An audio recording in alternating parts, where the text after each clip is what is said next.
report to the nation the measures taken and the progress achieved in the realization of the national values which are contained in the Constitution. Democracy is a national value which is contained in the Constitution, as well as participation of the people. Human dignity is also listed as a value in the Constitution of Kenya. So is equity, social justice, equality, human rights, non-discrimination, and protection of the marginalized.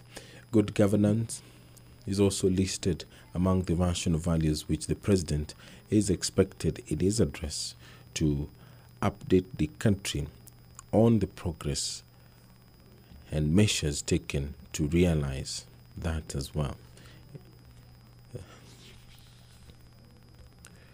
The President has in the past used such an address or occasion to speak about what the country is doing to protect its territorial boundaries. Right now, as Kenyans are aware, the country is fighting to, at least not physically, to protect its territorial boundaries. It is one of those issues that the President has spoken about in other forums and made it categorically clear that Kenya will not yield to any pressure and will not forfeit even an inch of its territorial borders. In the previous addresses as well, the President has spoken about the war on corruption. He has often updated Kenyans on what is being done and the progress which has been made as far as the fight on graft is concerned. Perhaps this will provide an opportunity for the President to once again talk to the country about what his administration is doing to ensure that the country is able to fight corruption and reclaim some of the resources which have been lost to graft. The President also in his previous addresses to a joint sitting of Parliament has spoken about the Big Four agenda, which this administration is anchored upon. Manufacturing is one of those areas that this administration has paid a lot of focus on. So perhaps the President will use this opportunity to update the country on the status of this Big Four agenda, which was announced by the President when he was sworn into office for the second term. Food security is one of the agendas. What is the status of food security? The country is currently battling drought. The government has dispatched a raft of measures and relief food aid, as well as cash transfer to cushion some 2 million Kenyans, more than 2 million Kenyans, spread out in more than 10 counties. They're facing a lot of challenges as far as vagaries of weather is concerned. Of course, famine is something that is not new to them, and the government has been doing everything possible to ensure that those Kenyans are taken care of. On your screen, there's an indication that the President will appear, and he will take the red carpet and make his way to the chambers. On your screen right now is a corridor that leads to the members' lounge. That corridor leads to the members' lounge, and it also leads to the chambers of the National Assembly. So the President will appear accompanied by both speakers, Speaker of the National Assembly and Speaker of the Senate. And he will walk along that corridor and make his way to the National Assembly chambers. The National Assembly chambers is spacious enough to accommodate all the members of Parliament. This includes the members of the National Assembly and the senators.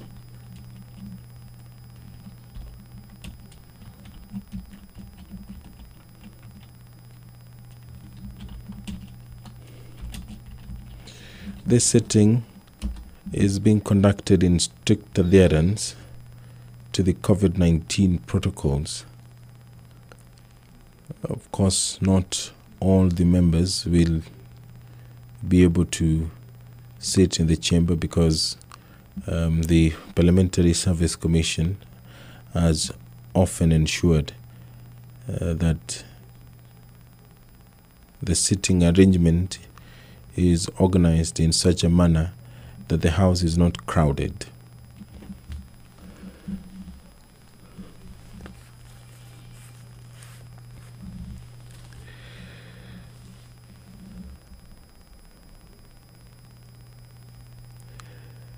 The joint sitting of Parliament, such as this, provides Kenyans with an opportunity to listen to such an address by the head of state and government.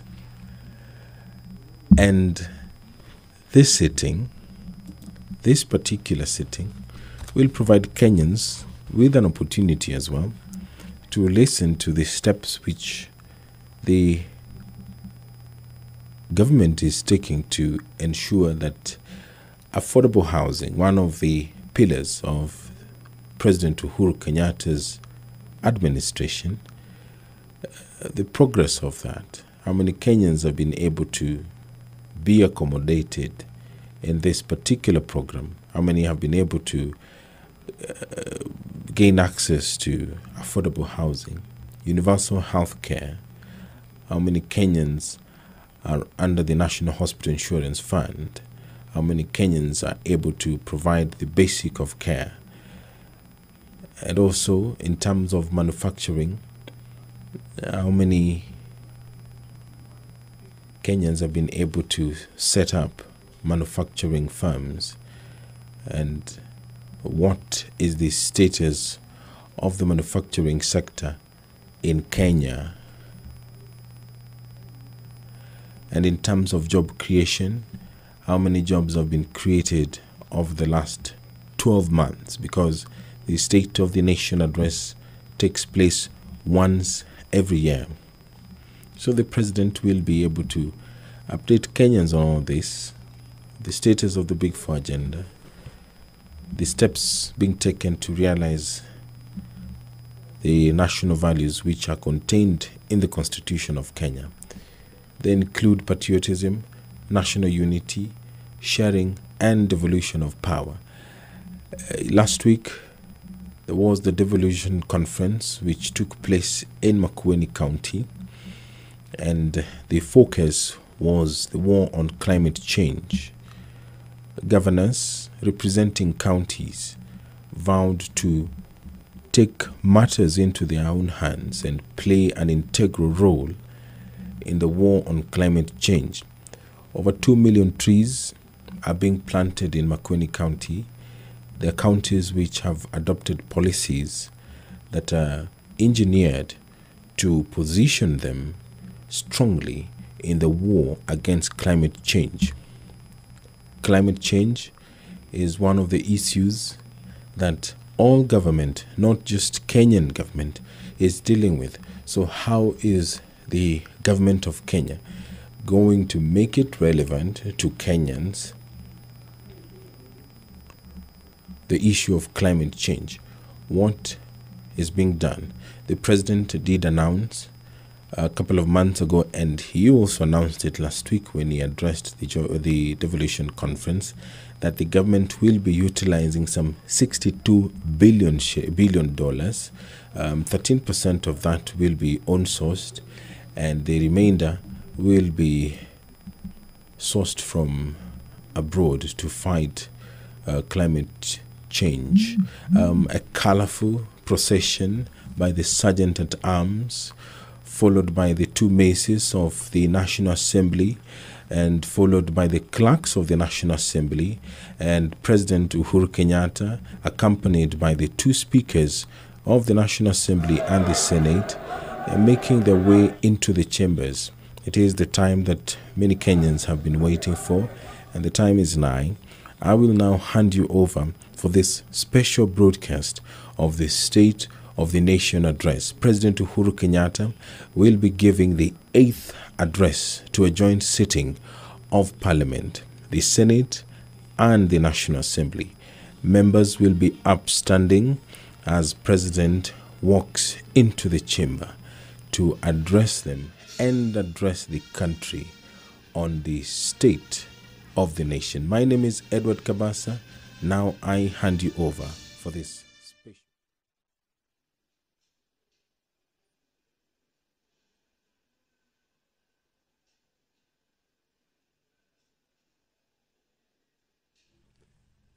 Naam, Rais Uhuru Kenyatta tayari kaingia ndani kwenye bunge hili la taifa.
With your abundant favor and blessings, as your servants whom you have been pleased to call to leadership positions in this republic, we seek guidance to treat and consider all matters that shall come under our deliberation in so just and faithful a manner as to advance the peace, prosperity, and welfare of our country and of those whose interests you have committed to our charge.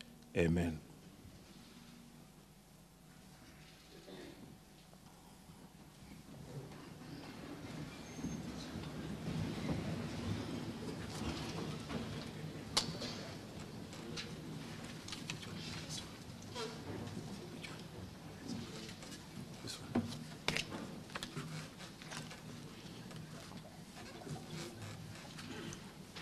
Your Excellency, Honorable Uhuru Kenyatta, CGH, President of the Republic of Kenya, and Commander-in-Chief of the Kenya Defense Forces. The Right Honorable Speaker of the National Assembly, Honorable Justin B. Muturi, EGH MP, Honorable Members of Parliament, Article 1321B of the Constitution of Kenya requires the President to address a special sitting of the Parliament of Kenya once every year and any other time.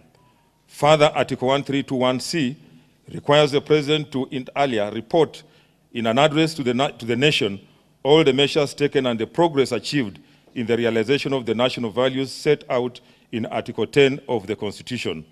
In addition, Article 2407 of the Constitution requires the President in his capacity as the chairperson of the National Security Council, NCC, to report to Parliament annually on the state of the security of Kenya. In this regard, pursuant to Article 1321B and C1 and 2 of the Constitution and Senate Standing Order number 222.1 and 2, upon a request by the President, via a letter reference number OP/CAB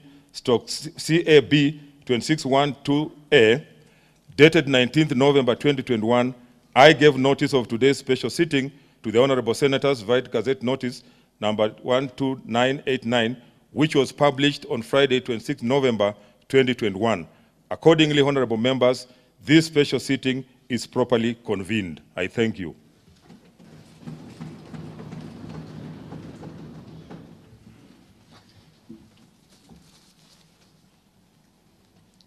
Your Excellency, the Honorable Uhuru Kenyatta, CGH, President of the Republic of Kenya and Commander-in-Chief of the Kenya Defense Forces, the Honorable Speaker of the Senate, Right Honorable Senator Kenneth Lusaka, EGH, Honorable Members of Parliament, Article 132, Clause 1 of the Constitution of Kenya requires the President to address a special seat achieved in the realization of our national values. Additionally, Article 132, Clause 1, Paragraph C, Roman 3, provides that the President shall submit a report for debate in the National Assembly on the progress made in fulfilling the international obligations of the Republic. In this regard, honourable members, by way of a message to the House dated 19th of November 2021, His Excellency the President conveyed his desire to address a joint sitting of the Houses of Parliament today, 30th of November 2021. Consequently, pursuant to provisions of Article 132, Clause 1, Paragraph B and C, Romans 1 and 2 of the Constitution and the provisions of Standing Order number 22 of the National Assembly Standing Orders, by Gazette Notice number 12823, which was published in the Kenya Gazette on 23rd of November 2021, I gave notice of this special sitting to the members of the National Assembly. Accordingly, honourable members, this special sitting is properly convened. Your Excellency, allow me, in the usual parliamentary practice, to recognize part of the distinguished guests who are with us today.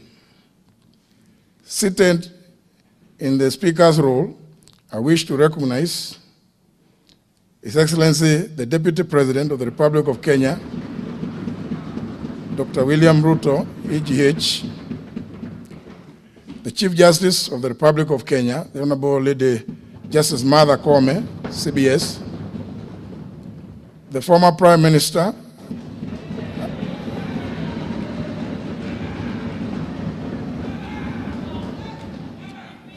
and the African Union's High Representative for Infrastructure Development in Africa, the Right Honorable Raila Amolo Odinga, PGH,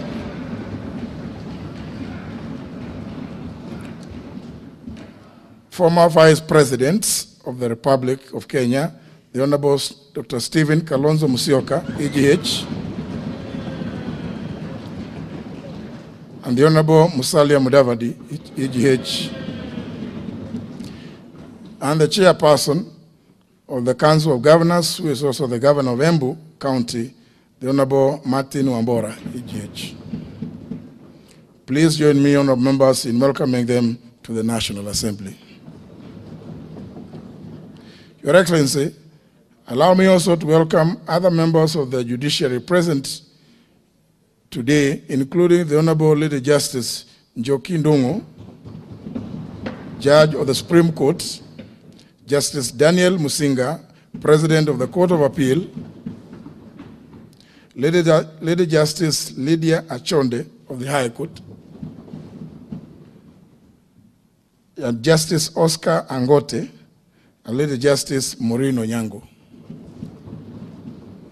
Your Excellency, may I also accord special recognition to all Cabinet Secretaries present, the head of the public service, Dr. Joseph Kinyua, principal secretaries,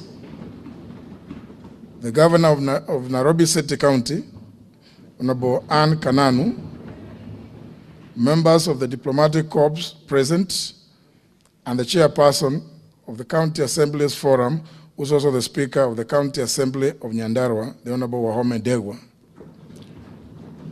You are all welcome to Parliament. Honourable members, invited guests, ladies and gentlemen, it is now my singular honor and privilege to invite His Excellency the President of the Republic of Kenya and Commander-in-Chief of the Kenya Defence Forces to address this special sitting of Parliament. Welcome, Your Excellency.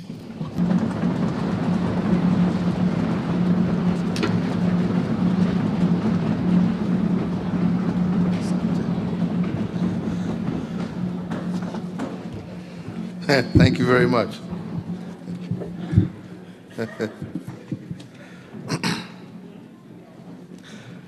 The Honorable Speaker of the National Assembly, the Honorable Speaker of the Senate, Honorable Members of Parliament, distinguished guests, ladies and gentlemen, indeed it is my distinct honor and high privilege to once again return to the chambers of Parliament to deliver my 8th State of the Nation address since my assumption of office as the 4th President of the Republic of Kenya on Tuesday, 9th of April, 2013.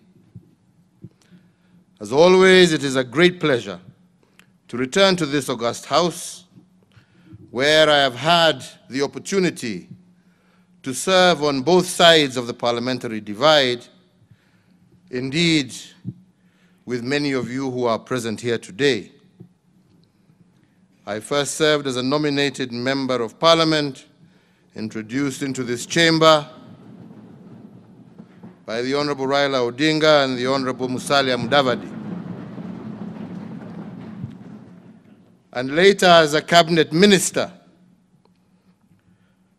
And after an unsuccessful presidential bid in 2002, I found myself on the opposition benches as the leader of the official opposition and member of Parliament for Gatundu South. 5 years later, I was called to serve as Deputy Prime Minister in the Grand Coalition Government under His Excellency, the former President, Honorable Mwai Kibaki, and the Honorable Prime Minister, Right Honorable Raila Odinga. In that position, in that administration, I held 2 positions, the Minister of Trade and later the Minister of Finance. This journey of mixed fortunes taught me that you could serve your country in any capacity because service is not a position, it is action. It also taught me to have empathy for both sides of the parliamentary divide and indeed all shades of political opinion. Of all the lessons, the enduring one is that Kenya is always greater than any one of us. Indeed, in times of great political turmoil, men and women must be spurred by the love of their country to bridge partisan divides and to come together to put Kenya first. It is not always easy, but honorable members, it is necessary. Then as now, we are called upon to do all that is necessary to heal Kenya, to build bridges, and to focus on the 99% of shared visions of a better Kenya as a priority to the 1% of differing ideologies and positions. Personal ambitions were placed aside for the good of Kenya and the enduring benefit of generations of Kenyans yet unborn. And that selfless service, that sacrifice, led to the people of Kenya ultimately working together, bestowing upon me the high honor and extreme privilege of serving them as president in 2002. For the trust and faith that the great people of Kenya placed on me, I am and will forever be most grateful and internally humbled. Mr. Speaker, today I return to Parliament as President, and I am here to fulfill a constitutional imperative introduced into our political tradition and practice by the 2010 Constitution. In fact, I was indeed privileged to be the second president to be discharged this constitutional mandate when I first made my first State of the Nation address on the 27th of March 2014. The Constitution at Article 132 mandates the President to report to a special joint sitting of both Houses of Parliament on measures taken and progress made in the realization of our national values as defined by Article 10 of our Constitution. I am also constitutionally obliged to report on the status of our fulfillment of the international obligations of the Republic and the state of our national security and the general state of the nation. In line with this constitutional instruction, my address today will lay emphasis on three elements that I consider important to our country. The first is the state of our economic development, which is about our national well-being. The second is the state of our social structure, which looks at the restoration and propagation of the dignity of our people. And the third is the state of our nationhood, which speaks to the soul of our nation, including the state of our democracy.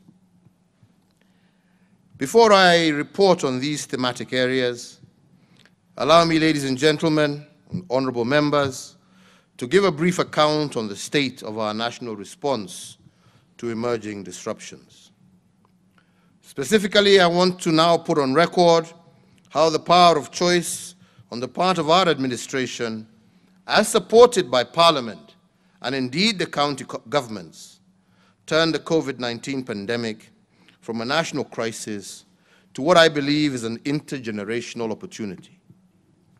Mr. Speakers, when the pandemic hit our country in March of 2020, we were quick to warn the nation that a crisis is twinfold. It is partly a danger and partly an opportunity at the same stroke. I highlighted the inescapable fact that depending on what you focus on in a crisis, you can either emerge triumphant or indecisive out of fear and despair. In other words, a crisis is indeed all about choices. Those who choose danger and fear do not survive. Those who see the crisis through the lens of opportunity develop resilience and are able to build back better.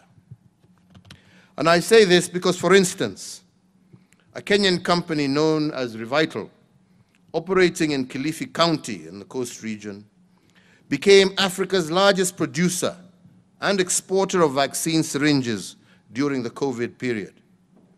In 2020 alone, Revital exported 70 million COVID syringes to over 20 countries globally. In fact, Revital currently has the capacity to produce 300 million COVID vaccine syringes every year. The global shortage for COVID vaccine syringes stands at 2 billion, and this itself is taking advantage of opportunity. This means that Revital is able to produce 1 out of every 10 COVID vaccine syringes globally. The company saw opportunity in the crisis of COVID, adopted accordingly, and innovated its business processes to optimize on the new opportunity. Another company in the same league is Hela, a global apparel-making company with a foothold here in Kenya. In the first months of the pandemic, this company changed its strategy from producing clothes to producing PPEs and face masks. With the WHO requirements of 80 million face masks per month at the height of COVID duress, HELA produced 5 million masks a month between April and May 2020. This means that through innovation, HELA manufactured 1 out of 16 masks required globally every month, contributing immensely to the slowing down of the COVID pandemic. This again was a case of seeing opportunity in a disaster and adopting to the changes. However, choices are nothing without leadership, and I say this because when COVID-19 hit our country, my administration found itself confronted with a dilemma of two rights. Opinion was sharply divided on whether to lock down the country or to leave it open. On one side of the divide, they presented an economic argument. They warned us that to leave the country open, they advised us to leave the country open and save the economy. And they argued that COVID was a health crisis that should not trump economic imperatives. The other side of the divide made a compelling health argument against the economic argument. Led by a brain trust of medical scientists and researchers, they argued that the country had no option but to lock down. Their models pointed to a soaring crisis if drastic choices were not made. According to these experts, a series of irreducible minimums had to be met before considering softer health protocols. Indeed, after much reflection, we opted for the public health argument over the economic argument. Our rationale was that you can always revive an ailing economy, but we cannot bring to life those who die from the pandemic. And with this logic informing our choices, we set out to build the irreducible minimums recommended by the experts to forestall a COVID disaster. Although the health argument won, we did not dismiss the economic argument in toto. We made fiscal choices to cushion the economy through a number of economic stimuli. And today I'm happy to go on record in this august House as having succeeded in the choices that our administration made. Because of our fiscal stimuli, today I can report that the impact of COVID on our economy was 14 times lesser than that on the global economy. As part of the first stimulus package that we announced interventions that warranted the national exchequer to forego taxes amounting to Kenya shillings 176 billion. These tax measures included the immediate reduction of VAT from 16% to 14%, 100% tax relief for all persons earning up to Kenya shillings 24,000, reduction of pay as you earn from 30% to 25%, reduction of corporation tax from 30% to 25%. We also caused the lowering of the central bank rate, the CBR, to 7.25% from 8.25%, so as to prompt commercial banks to lower interest rates applicable to their borrowers and thereby avail much needed affordable credit to MSMEs across our country. We lowered the cash reserve ratio, the CRR, to 4.25% from 5.25%, so as to provide additional liquidity of approximately 35 billion to commercial banks in order to directly support borrowers that were distressed as a result of the economic effects of the COVID-19 pandemic. The Central Bank of Kenya also provided flexibility to banks with regard to the requirements applicable to loan classification and provision of loans that were performing as of the 2nd of March 2020. We further engaged banks and all financial institutions to support all enterprises and families that sought to restructure their commercial banking through debt moratoriums and review of tenure of these facilities. there was a temporary suspension of the listing of the credit reference bureaus of any person, micro, small, and medium enterprise, and corporate entities whose loans had fallen overdue or was in arrears. The Kenya Revenue Authority was directed to expedite the payments of all verified VAT refund claims amounting to some 10 billion shillings, or in alternative, allow for the offsetting of withholding VAT in order to improve cash flows for businesses. The 6 billion shillings from the Universal Health Coverage Kitty was immediately appropriated strictly towards supporting counties in the recruitment of additional health workers to support in the management of the spread of COVID-19. Subsequently, we rolled out the second stimulus package with the support of this House, whose tenant was an 8-point economic stimulus program amounting to some Kenya shillings 56.6 billion. The first element of the 8-point program focused on Buy Kenya, Build Kenya policy. On local infrastructure development, we allocated 10 billion towards the National Hygiene Program, dubbed Kazi Mtaani Initiative. The program was conceptualized as an extended public works project aimed at utilizing labor-intensive approaches to create sustainable public good in the urban development sector. The program has so far secured gainful engagement to over 750 youths engaged in the improvements to the environment and hygiene and in the rehabilitation of access roads, footbridges, and other public infrastructure through local labor. The second was on education, with an additional 6.5 billion to the Ministry of Education to hire an additional 10,000 teachers and 1,000 ICT interns to support digital learning and the acquisition of 250,000 locally fabricated desks. The third element of the program targeted small and medium enterprises through an injection of Kenya shillings 5 billion as seed capital for the SME Credit Guarantee Scheme. The intention here was to provide affordable credit to small and micro enterprises. The fourth focused on universal health coverage through acquisition of locally made beds. The fifth element of the stimulus program focused on agriculture. We prioritized 3 billion for the supply of farm inputs through e-vouchers, targeting 200,000 small-scale farmers, and a further 1.5 billion to assist flower and horticultural producers to access international markets in a period where we had a shortage of flights into and out of our country. Tourism was the sixth area of target for the stimulus program.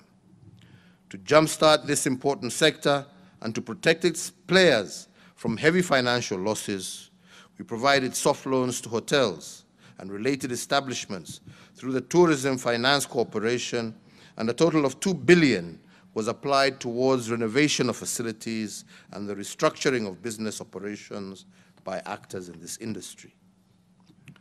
To mitigate the impact of deforestation and climate change, and to enhance the provision of water facilities, we rehabilitated wells, water pans, and underground tanks in arid and semi-arid areas, and we applied Kenya shillings 2.5 billion for flood control measures and our Greening Kenya campaign.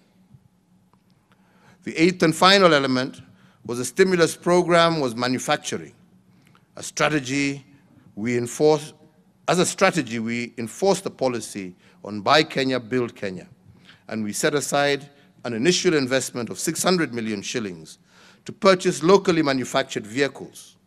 This was expected to sustain the operations of local motor vehicle manufacturers and their attendant employment of workers.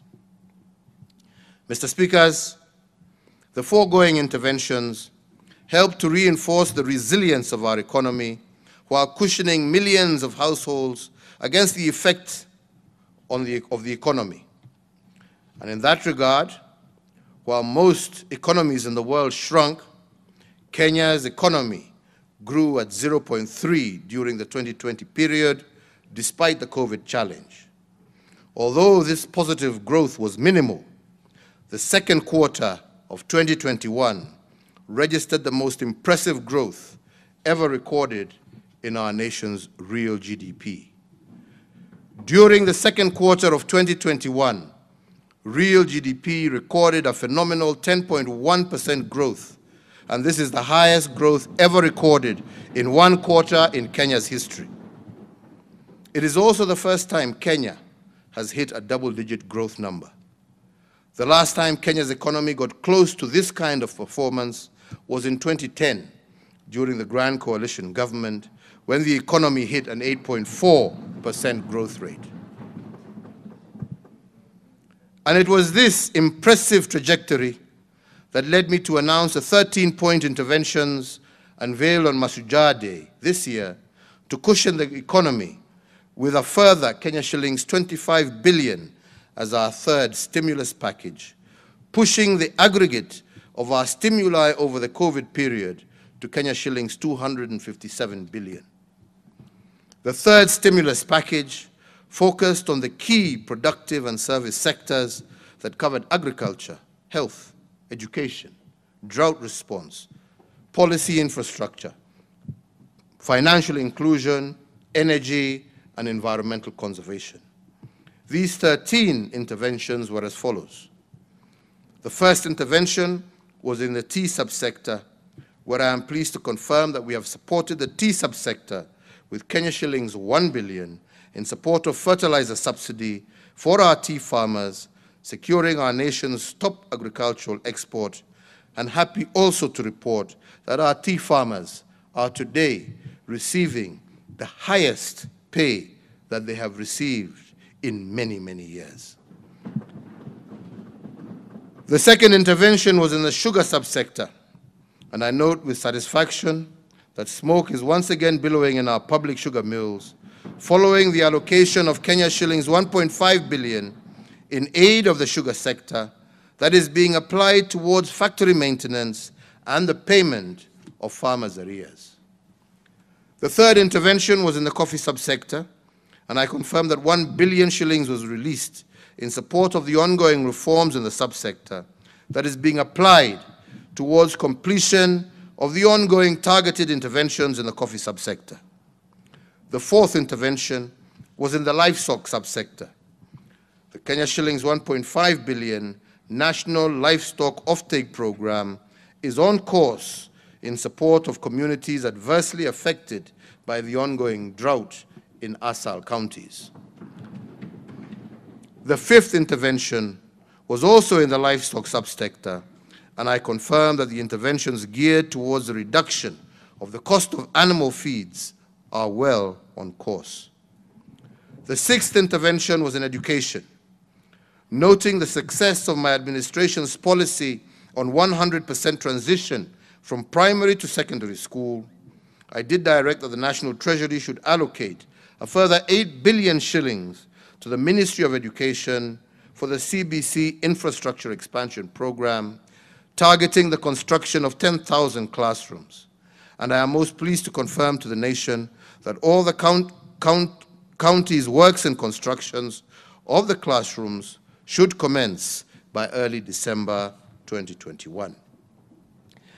The seventh intervention was in health, to enhance access to medical coverage across our country, and as part of our universal health coverage program, I did direct the Ministry of Health to establish an additional 50 new level 3 hospitals to be situated in both non-covered areas as well as densely populated areas across our nation. And I also directed the National Treasury to allocate the sum of 3.2 billion for the immediate construction of these new medical facilities. The eighth intervention was the National Sanitation Program.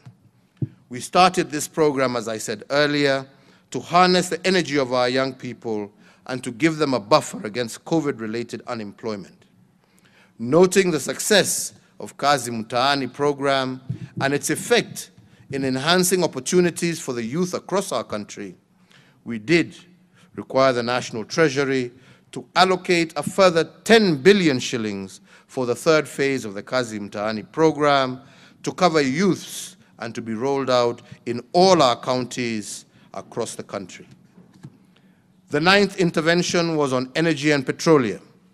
Being fully aware of the positive strides being made in our economic recovery and cognizant that the gains stand the risk of being eroded by high energy prices, I am pleased to confirm that we are on course to institutionalize the sought reforms.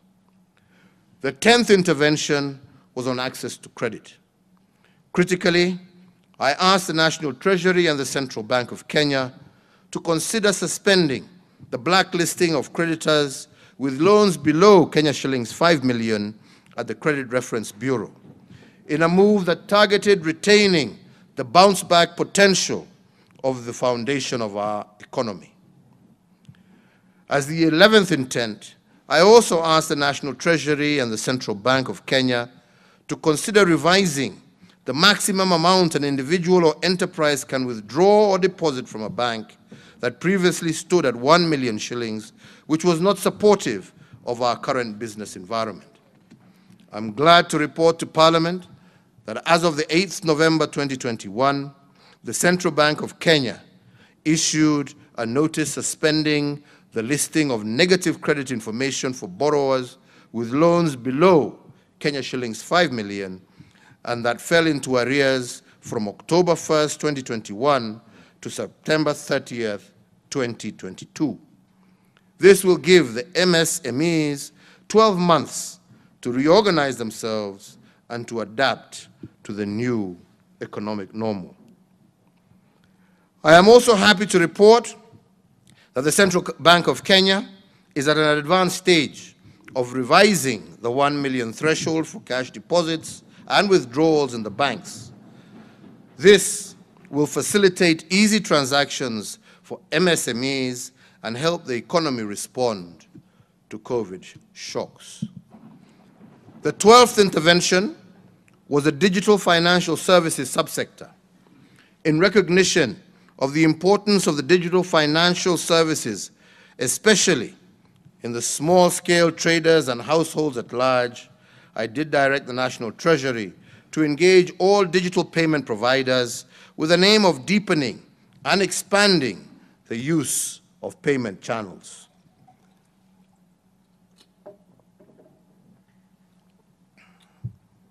The third intervention was two-pronged. One in the area of vaccination against COVID-19 as part of our national response to the COVID-19 pandemic.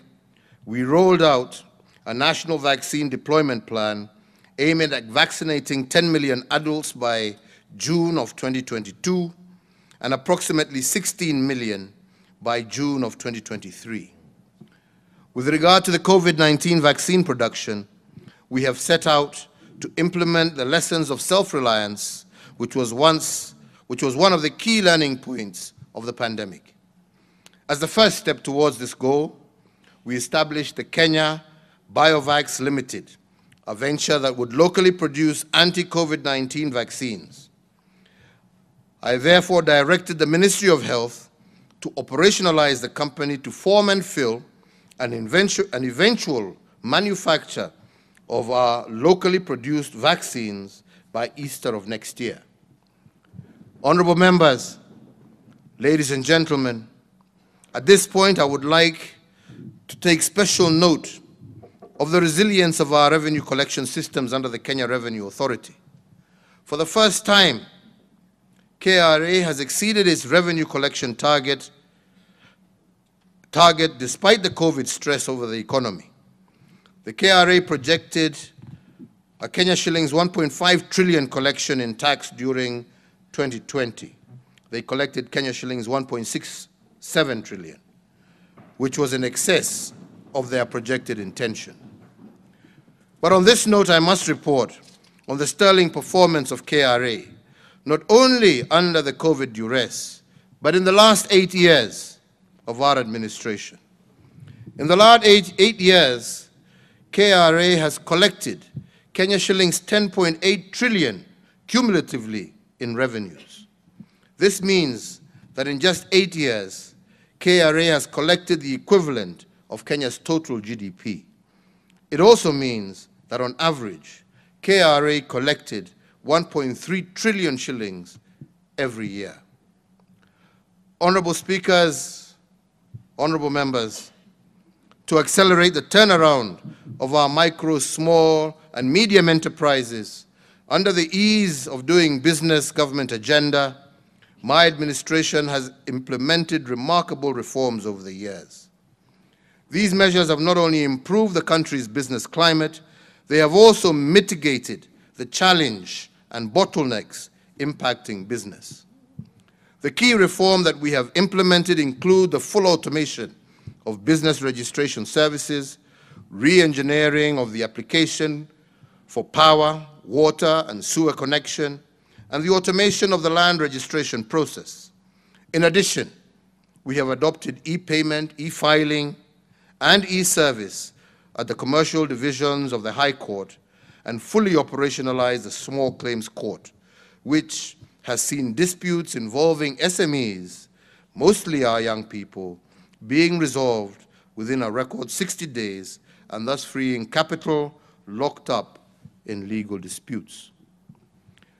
Equally important is the full automation and streamlining of the payment of taxes in order to ease the burden of compliance and the redesigning of the import and export processes, which has reduced the cost while improving efficiency of our ports, among other notable reforms.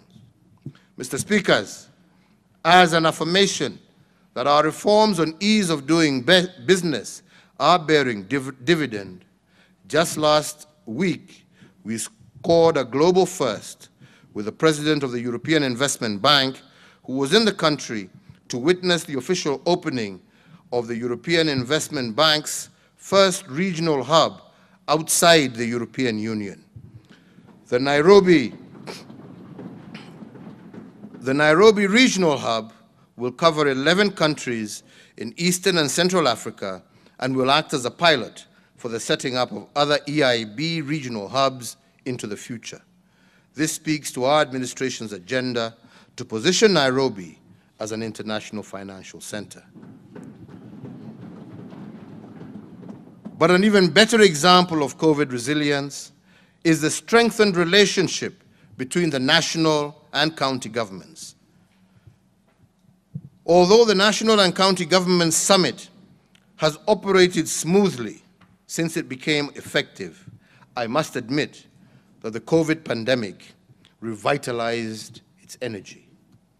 Whenever we gathered as a summit during this crisis, the consciousness of the entire nation was called to order. We put asunder the political dynamics of the moment, and our only business became Kenya.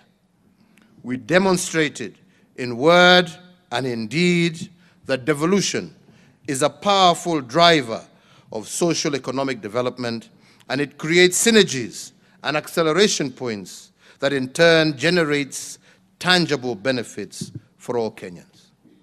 We understood very well that to overcome the crisis, we had to act as one. Rather than allowing the nation to succumb to COVID fatigue, we came together and galvanized our people towards strength, resilience, and building back better. Where others stumbled and fell, we rose and soared.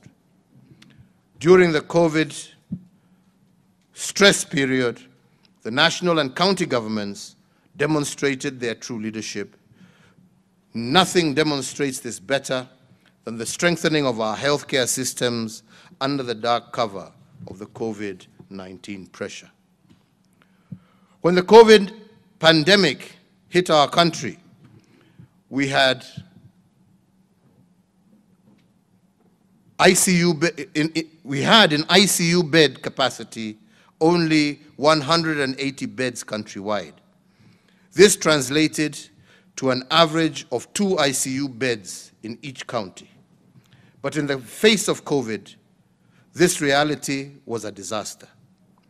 But given the collaboration between the two levels of government, we increased ICU bed capacity by 502% during the COVID period. Equally important to note, during the COVID-19 pandemic, we had the capacity only to generate 3 million liters of oxygen per day in March of 2020. Today, I am proud to say that we have improved our oxygen generation capacity in public health facilities by 10 times to 32 million liters per day as of October 2021. Kenya can be proud of one more innovation. In March of 2020, we had only one laboratory that could test notifiable diseases of international concern. In fact, we had to send our tests for notifiable diseases to South Africa. When the COVID pandemic hit our country, we had to wait 5 days for the South African laboratories to send us results. Today, we have moved from one testing laboratory to 95 well-equipped laboratories. What is it then that we have learned from the COVID disaster? We have learned that our solutions must be homegrown. That is why we have commissioned a vaccine development project for disruptive viruses like COVID-19 to serve not only Kenya, but the region at large. Mr. Speakers, another national reminder of the opportunities we seized during COVID-19 was the site of the Likoni Channel crossing in Mombasa. Previous scenes of Mombasa residents congested along the Likoni ferry are now a thing of the past. The iconic Likoni floating bridge, built in a record time of 6 months and opened to the public in December 2020, sees over 150,000 residents cross the channel on a daily basis in an orderly, safe, and secure manner. This has not only allowed for the efficient management of time and mobility across the channel, but significantly moderated the incidences of COVID-19 transmission and contributed to our overall disease mitigation strategy in the coastal region. Kenya has taken pride of place through this initiative, a first of its kind in the region, linking Liwatoni on Mombasa Island with Ras Bofu on the Likoni mainland, and we intend to adopt such innovative approaches and learning to deliver on similar challenges in our various sectors. In sum, Mr. Speakers, COVID was both a danger and an opportunity. But because we focused on the opportunity side of the crisis, now Kenya has developed the necessary infrastructure for rolling out the universal health coverage outreach. But of equal importance, our COVID innovations in the area of health have propelled us to a place where Kenya can become a destination for health tourism for the region and beyond. Honorable members, ladies and gentlemen, I cannot end this COVID part of my address to Parliament without paying tribute to the people of Kenya for their commendable civic responsibility in the fight against COVID-19. While my administration provided leadership and action, our people supported us with self-sacrifice and civic duty. As you will recall, very early in the pandemic, I did warn our people that the government cannot police the morality of its citizens. I warned that in a war against an invisible enemy like COVID, our former way of life would have to be adapted to a new normal where every Kenyan was his or her neighbor's keeper. In this new normal, citizens do not fight for liberties, they scramble for survival. When I made this call for civic responsibility in the face of COVID, I also emphasized that responsibility is not a burden, but it is a civic duty. I pay tribute to our fellow citizens for being responsible members of our communities. And indeed, as our forefathers stressed time and time again, our greatest strength will always be our unity. Today, I am happy to report that despite the challenges and immense pressures and limits on our way of life, Kenyans did rise to the task and acted responsibly. Where others were reluctant, Kenyans gladly sacrificed for the good of the whole. For that reason, we were able to bend the curve and prevent the worst-case scenarios. And due to this, and after careful consideration, during the Mashujaa Day celebrations, I lifted the curfew and restriction of movement countrywide. Once again, as we have always done, we have shown that Kenyans are a people who put country above self, neighbor above individual, and we are a people who firmly believe in exercising our rights and freedoms in a responsible and purposeful manner. While a few battles have been won, the war against COVID is not yet won, and we cannot rest on our laurels. Now more than ever, we are faced with yet another variant of this coronavirus, the Omicron variant that is said to carry a higher risk of infection. This variant may explain infection rate spikes that we are witnessing across the globe. I did pledge to the nation in June of this year that by Christmas, we would have over 10 million adults vaccinated. As of today, we have achieved a target of 7.1 million Kenyans, up from 5 million as announced on Mashujaa Day in October 2020. Mr. Speakers, to fortify our national resolve against COVID-19, and in honor of all those Kenyans that we have lost to the disease, I do urge today all Kenyan adults to visit their nearest medical facility to receive their COVID-19 vaccinations. The COVID-19 vaccines are in stock across our country and in all our counties, and already with a daily average rate of over 100,000 vaccinations, we have a much smaller target to meet within the next 25 days. I therefore once again call on all Kenyans to rally under the call of 25 days to Christmas to secure their vaccinations, to meet and surpass the target that we set ourselves. And I invite the media in all its various forms to use their platforms to perform the social good and promote the vaccination campaign. This new variant's profile, as for now, remains unknown. It is therefore better to err on the side of caution. By receiving our vaccinations, we will have played our part in securing not only our own lives, but also in protecting the lives of those around us. Let us be responsible in this endeavor. That shot in the arm is the most powerful weapon against the disease that has ravaged the world. That shot in the arm of every adult Kenyan will also be a shot in the arm for our economy and our social institutions. It ensures that we can conquer, that if we can conquer and put this disease aside and fully return to normal, we can continue on our growth trajectory. No Kenyan should hold back from this perfectly safe and free way to protect yourself, your family, your neighbors, your colleagues, and the nation at large. Let us tear down this disease, ladies and gentlemen. Mr. Speakers, throughout our history, the collective task of nation building has been guided by the shared aspirations of eradicating the indignities of ignorance, disease, and hunger. This was the vision that fueled our struggle for independence.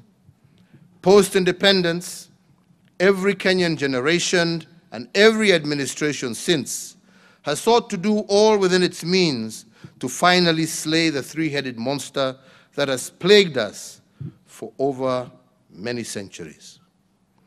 To steer the nation towards a path for the realization of these aspirations, the people of Kenya, entrusted the responsibility of actualization of that vision on the elected and appointed state officials and officers to whom the powers of our nation have been delegated to.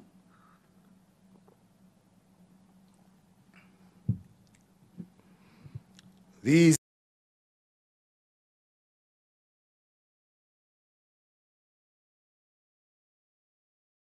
seven members of the Senate and 2,240 members of the county assemblies. We are many, but we must act as one. One government of Kenya that acts in unison to give the people of Kenya a better present and a brighter future. Our collective contributions to move the nation closer to our destiny of a more fair, just, and equitable Kenya for all builds on the intentions of previous administrations as supported by the Houses of Parliament and the organs of the state. I say this fully aware of the enormous work, that this enormous work cannot be concluded in one generation. Ours is a relay race, where we receive the baton and run the race and pass it on to our successors unbroken. Mr. Speaker, sirs, the most notable intergenerational quest is what inspired the Big Four agenda as a strategic guide for my second term in office. To do so, my administration and our colleagues in both tiers of government had to make commitments towards a transformation in four key areas of intent. The first one is liberating our people from the poverty of dignity caused by inadequate services. The second is transitioning our people, especially our youth, from being recipients of handouts to producers of goods and services, as well as owners of capital. The third is building a holistic base of human capital that is food secure and health assured. And the fourth is the restoration of the dignity and the pride inherent of one owning a decent home. Mr. Speakers, I will now give an account of what my administration has done not only in the last year, but what we have attempted to do in the last 8 years as well. And I will use the last 8 years to give this august Houses a scale against which everything that my administration has achieved is to be measured. I will use history as a yardstick that we can borrow from to appreciate the achievements of our two tiers of government and our objective of delivery. The first area of thrust that I will report on is the state of our economic development. And I will borrow from the four legacy frames I articulated in my Madaraka Day speech of June 30th, 2020 in Kisumu City. Under the state of our economic development, I will report on two frames that have guided me and my administration. These are economic acceleration and the big push investments. Allow me, honorable members, to start with economic acceleration, which is increasing the speed of achieving our economic goals. I also use the word acceleration to imply the mechanism of multiplying our economic fundamentals. When my administration took office in April of 2013, we were eager to multiply what was bequeathed to us. And I am happy to report to this Parliament that we have multiplied our critical fundamentals in ways that even I did not imagine possible. For instance, in 2013, Kenya was Africa's 12th wealthiest nation with a GDP of 4.74 trillion Kenya shillings. This GDP was accumulated in a span of 123 years through 4 administrations before ours, because I include the colonial administration. In just 8 years, my administration has multiplied the GDP by a factor of 2+. Today, our GDP stands at Kenya shillings 11 trillion, up from the 4.75 trillion, and from being ranked as the 12th wealthiest nation in Africa when I took over, we have now moved 6 ranks to become the 6th wealthiest nation in the continent on account of the choices that we have made. And as I said earlier, in the second quarter of this year, our real GDP grew by 10.1%, the first such growth in the history of our economy.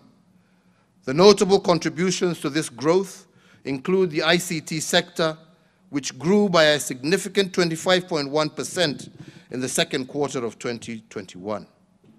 In fact, the ICT sector is projected to become a prime mover of our economic growth in years to come. Other sectors that contributed significantly to the real GDP in the reference quarter include the transport sector, which grew by 16.9%, and manufacturing, which grew by a record 9.6%. However, the hotel industry presents a more compelling picture of recovery from the COVID menace. At the height of the COVID pandemic in 2020, this industry registered a negative growth of 63.5% in the third quarter of 2020. During the first quarter of 2021, this industry showed some improvement and contracted by 48.8%. By the second quarter of 2021, this industry was on a path of recovery and had grown by 9.1%, showing a remarkable upturn. Here, I look forward to all our international and global partners.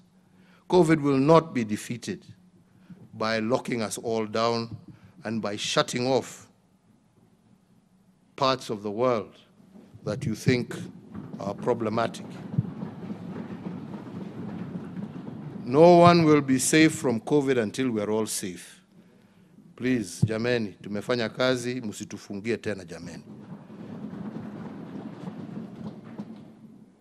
Honorable members, ladies and gentlemen, given that we have doubled our GDP in a record 8 years, it is no wonder that Kenya is projected to grow twice as fast as the sub-Saharan economies in the period of 2021 to 2022. And all this because of leadership and the power of choice. Allow me to give further example of acceleration and the multiplication of our fundamentals as a strategic intent of my administration. A case in point is that we have doubled our real GDP.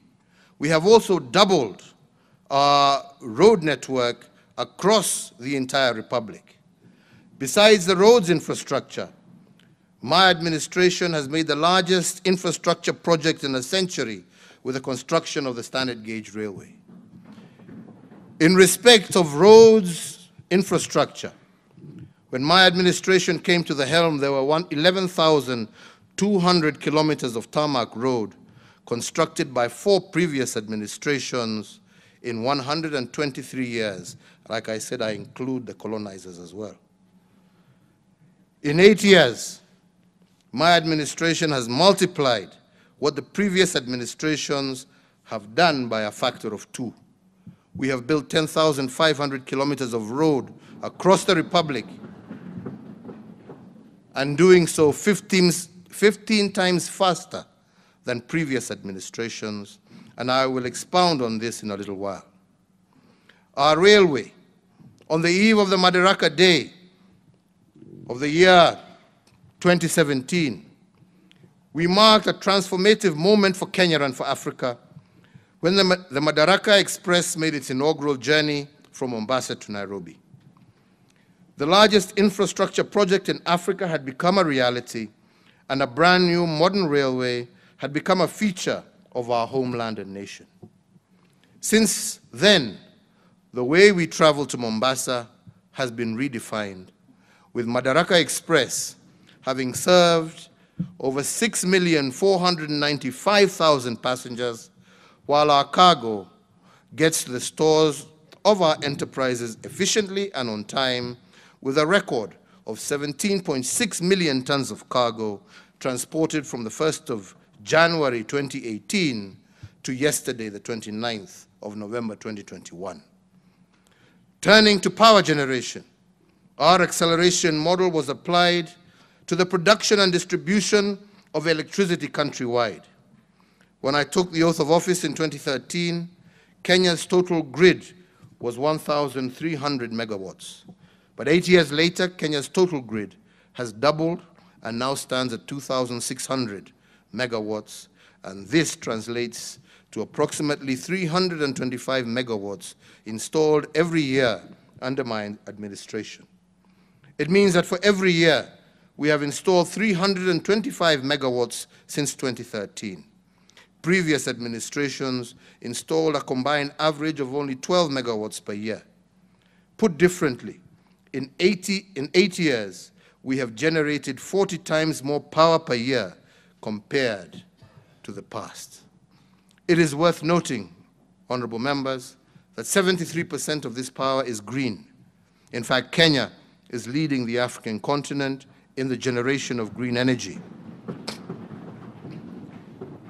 But this is not the only thing in Kenya. It's not the only thing which Kenya is leading the continent. I am proud to report that we have connected more power than in any other part of the country in just 6 years. In fact, Kenya is the leading country in Africa with respect to household connection electricity. In the 8 years, we have connected 1.7 million more homes.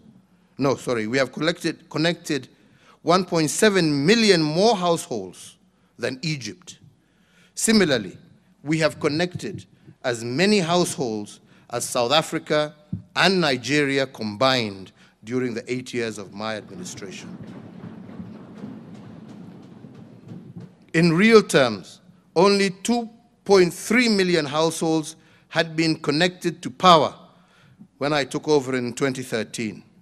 In 8 years, we have tripled this number by connecting an extra 6.3 million households. Put differently, and guided by our acceleration model, we have connected approximately 787,000 households every year on average, and with 2,000 connections a day since 2013. By any measure, this acceleration is noteworthy. Besides access to electricity, my administration has embarked on implementing the recommendations of the Presidential Task Force that established a pathway for the reduction of the cost of electricity by 30% by the end of this year. Mr. Speaker, we are tearing down all barriers that deny Kenyans an opportunity to lead a dignified life. Now I turn to devolution and how my administration has used the acceleration framework to multiply the economic fundamentals of the counties. As the first president to implement the 2010 Constitution, the task of rolling out devolution fell squarely on me. And although the letter of the Constitution provided for a phased approach to devolution, to the devolution of functions to counties, the spirit of the Constitution suggested an urgent Big Bang approach in creating the devolved structures. This meant giving county governments political, administrative, and financial autonomy all at once. And we were to do this without the luxury of a strategy, dry run, to determine whether the Big Bang approach would work. Fortunately, Article 187 of the Constitution gave us 3 years to execute this constitutional instruction. While 3 years was a fair period to achieve the Big Bang effect of transferring functions to fragile counties, my administration chose an even bolder path. Driven by our acceleration doctrine, we chose to transfer functions to the county structures in 1 year instead of the constitutional threshold of 3 years. And because we were committed to the success of the county's structures, we followed our accelerated devolution of function with 2 critical drivers. One, we undertook a massive transfer of highly skilled civil servants from the national government to the county governments. And this battery of highly trained personnel was meant to give county governments a head start. And they did so in terms of setting up the county public services, including their operating structures and systems. Two, within the first year of my tenure, my administration increased the equitable share allocation to county governments from the constitutionally mandated 15% to 32%. This was a doubling of the allocation in support of the execution of the devolution dream. And we did this because we understood and appreciated that devolution of functions without devolving of funding was an exercise in futility.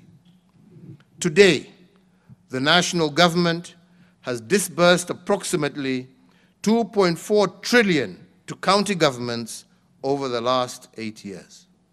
The aggregate amount that will have been dispersed to the counties for the next financial year will ensure that this figure surpasses the 3 trillion mark.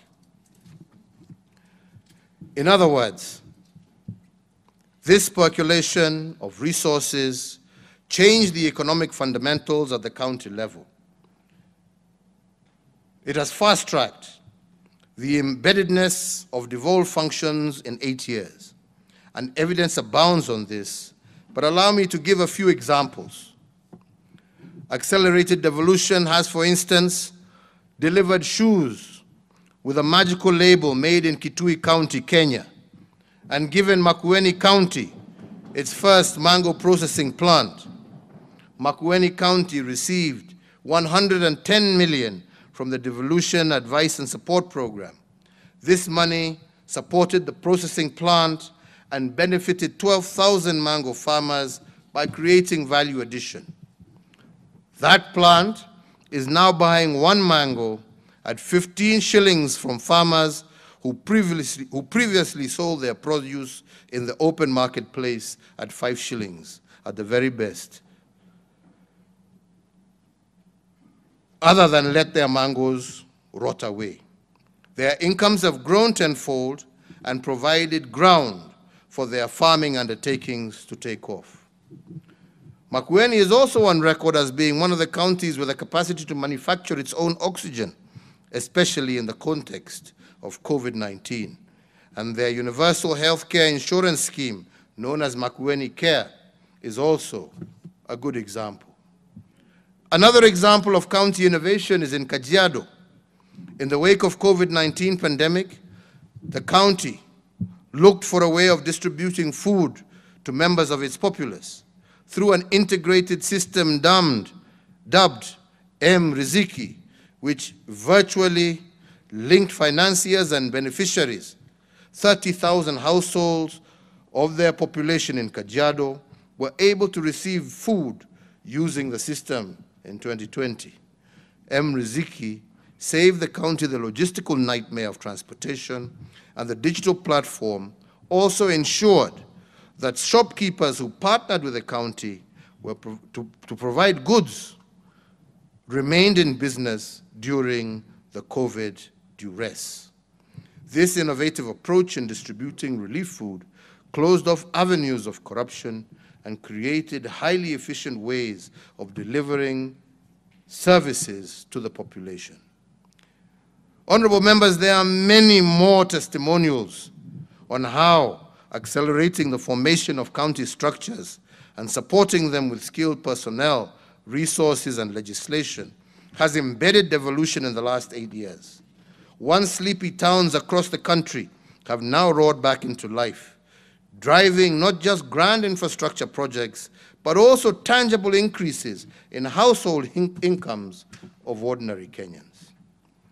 Mr. Speakers, as devolution takes root, and as an affirmation of the equitable development we continue to enjoy, and in keeping with the resolution of the Senate, I will tomorrow, the 1st of December 2021, have the high privilege of conferring on Nakuru Municipality city status. Nakuru City will join Kisumu, Mombasa, and Nairobi as cities, and with their reputation as East Africa's cleanest town, all of Kenya looks forward to Nakuru City growing by leaps and bounds. So, honorable members, I am happy to report to this august House that my administration has laid a firm and sound foundation for the devolved system of government, a foundation that has the potential to multiply the economic fundamentals of our county economies immeasurably. Ladies and gentlemen, you may ask why we choose to accelerate certain goals in our development agenda. Why do we choose to accelerate the issuance of title deeds, double our road network, build brand new railway lines, double our power production, double our GDP? Why has my administration taken such tremendous strides in creating accelerated development? Honorable members, it took England 200 years to industrialize. It took the United States of America 160 years, and Japan 110 years. However, we look not to these nations, but to China, which has compressed their progressive economic change experience by these countries into a single generation. Instead of taking 200 years, instead of taking the 200 years it took England to industrialize, China took only 25 years. Similarly, the 4 Asian tigers of Hong Kong, Taiwan, Singapore, and the Republic of South Korea took 25 years to industrialize instead of the hundreds of years it took others. And that is why their accelerated growth was called the Asian miracle. The secret to these miracles was acceleration. The Asian tigers, for instance, accelerated the achievement of its critical development fundamentals, and this allowed them to industrialize at a rate that was faster than normal. They contracted their development timelines by implementing aggressive interventions on multiple sectors of their economies simultaneously. This reduced the intervals between the phases of industrialization and allowed them to catch up with the West. Unlike these countries, the policy choices of my administration have been about contracting our development timelines through aggressive implementation of projects. We are moving with speed because there is no time like the present to deliver the dreams of Kenyans for a better tomorrow. If the acceleration model has worked for the Asian tigers, who were at the same level of development as Kenya in 1965, they can work for us too. And if these countries industrialized in 25 years because of bold choices they made, we too can set the path for economic transformation and achieve it in record time, especially if we stop stealing. Mr. Speaker, allow me to report on the second frame of my development agenda, which I referred to in my Madaraka Day speech of this year as the Big Push investments. These are the bold undertakings that are futuristic in outlook. Most of these interventions are in the form of roads, rail, and ports.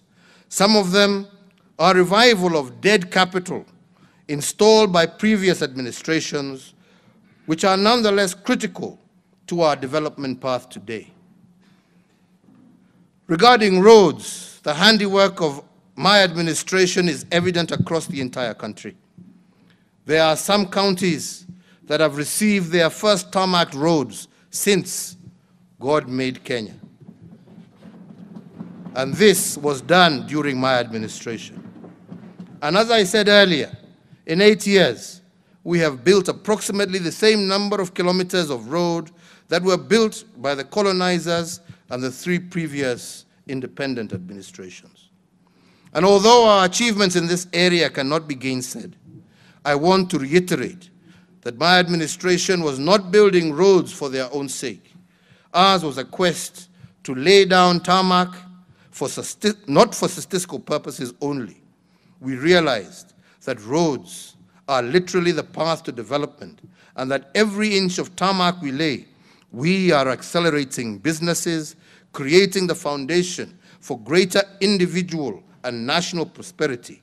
We did it for you, the Kenyan people, to tear down the barriers that hold back every citizen from making their individual contributions to nation building.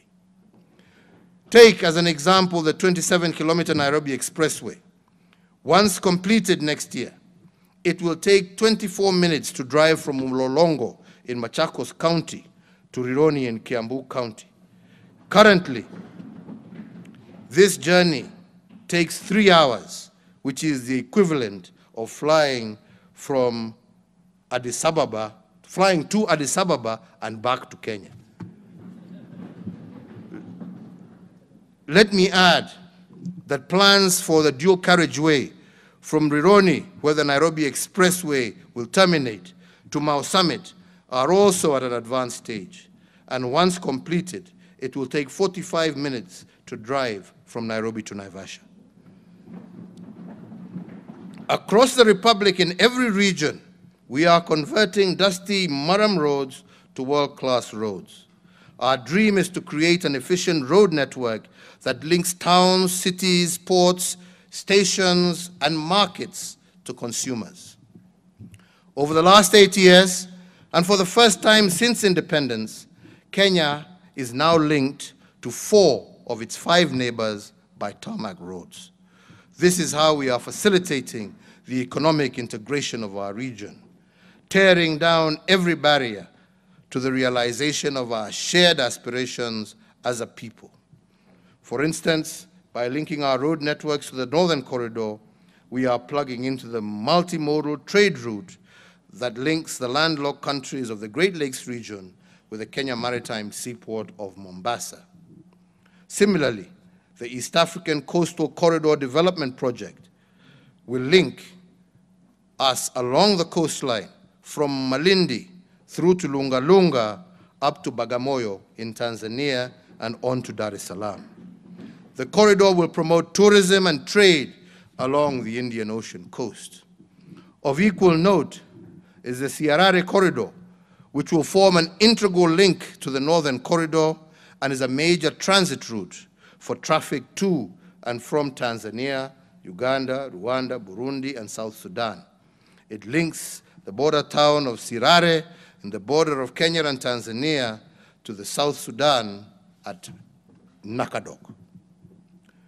With regard to ports, the development of Lamu Port has been of particular pride to my administration. The port was first conceptualized in 1972, 9 years after we gained independence. However, it took 39 years for works on the Port of Lamu to commence. Through our futuristic model of big push investment, we have made it a reality in only 8 years. The Port of Lamu is the only post-colonial seaport in Africa built and financed by an African government. All other major seaports were built in the late 1800s or 1900s when most of Africa was under colonial rule. This port is therefore significant in terms of the futuristic thinking of our country. We are also in the process of building a road from Lamu through to Garissa and Isiolo, linking up to the Isiolo-Moyale road and opening up the Port of Lamu and the huge potential that exists in northern Kenya and with our partners also in Ethiopia. End of part 1.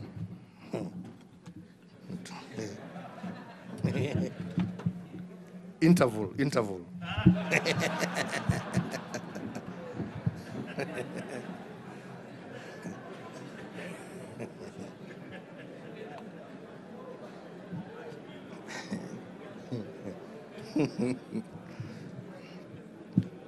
Hi. Honorable speakers, honorable members, because of the sheer depth and breadth of this port, it has the potential to reorganize the world's shipping networks by becoming a transshipment hub in Africa. Transshipment hubs are ports that allow large vessels that are unable to access destined ports of call due to their size. There are only 5 transshipment hubs globally, and the Port of Lamu has the potential, honorable members, of becoming the 6th. If we remain focused on our development agenda, this will become a reality sooner than later. There is another strategic niche in the Port of Lamu that is also futuristic.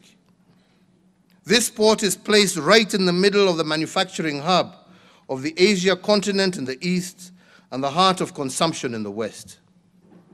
The distance, honorable members, for example, between Shanghai, the manufacturing hub of the east, and Rotterdam, a major consumption port in the west, is approximately 12,000 nautical miles.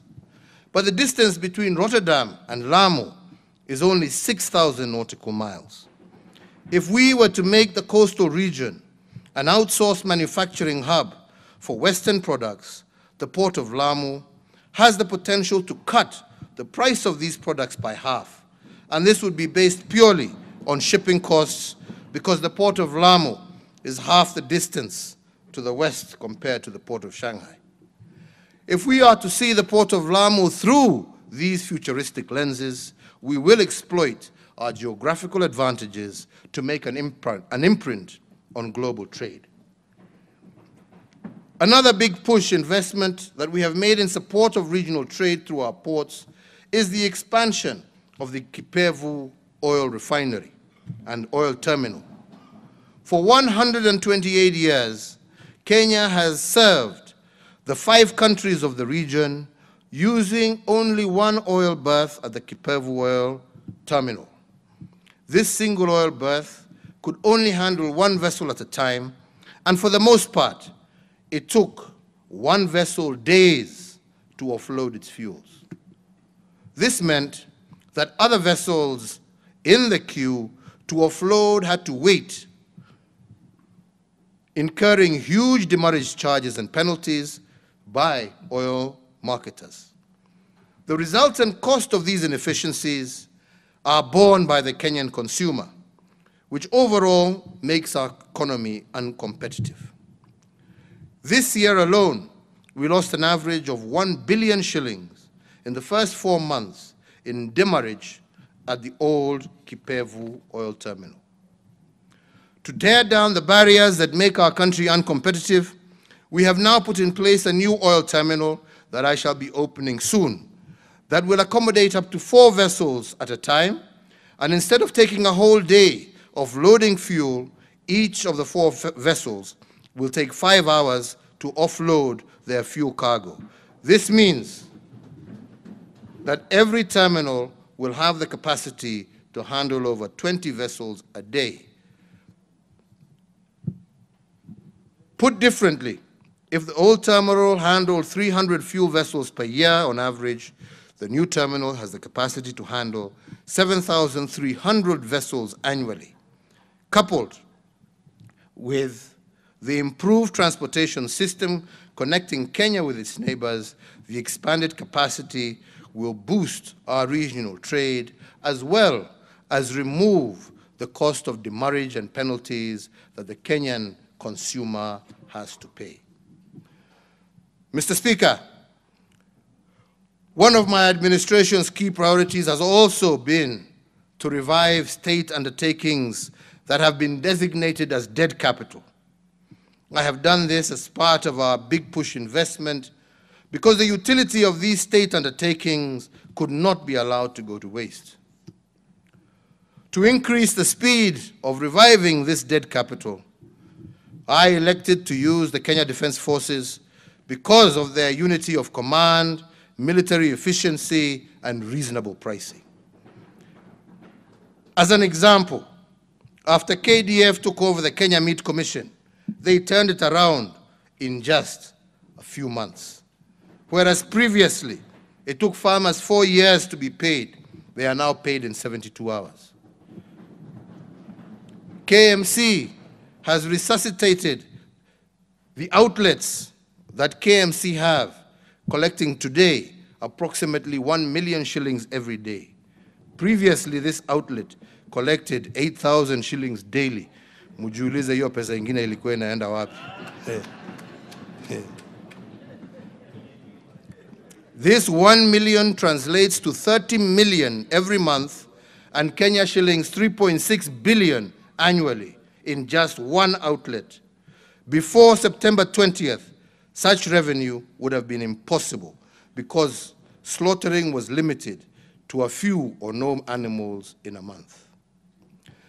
To enhance further the profitability of KMC, we have linked it to another dead capital that my administration has revived, the meter gauge railway from Nairobi to Nyanyuki, which has been revived under the KDF. The KMC is now using it to transport more than 200 animals weekly. Another aspect of the KMC re-engineering supply chain is the relationship with the Wasinyiro South Development Authority. This authority has a tannery and leather factory, which the KMC has been supplying with hides and skins.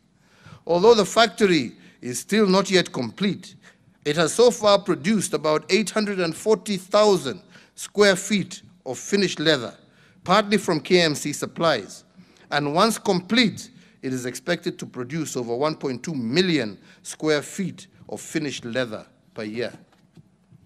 Apart from the revival of KMC, the Nairobi-Nyanyuki Railway, in partnership with the Kenya Railway Corporation and KDF, has revamped the 217-kilometer Nairobi-Kisumu Railway, a railway that had been abandoned for over 2 decades. But today, it now boasts 18 stations, 46 bridges, and 27 viaducts. Together with the revival of the port of Kisumu, revamping the railway line is meant to enhance connectivity with our neighboring countries who depend on Kenya for their transportation of their imports and exports. Another uplifting story of revival of dead capital is our big push investment in the port of Kisumu and the reconditioning of MV Uhuru vessel.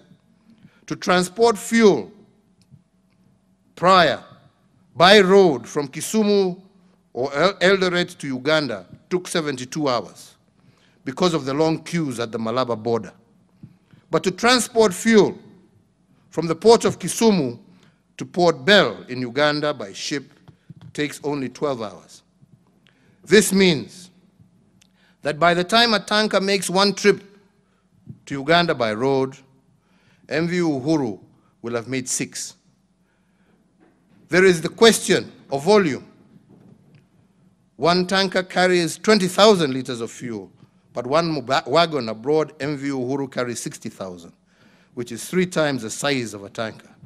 Secondly, for all our customers in Uganda and through to the DRC, issues of losses that used to amount to approximately 10% and issues of adulteration, imeisha. Yeah?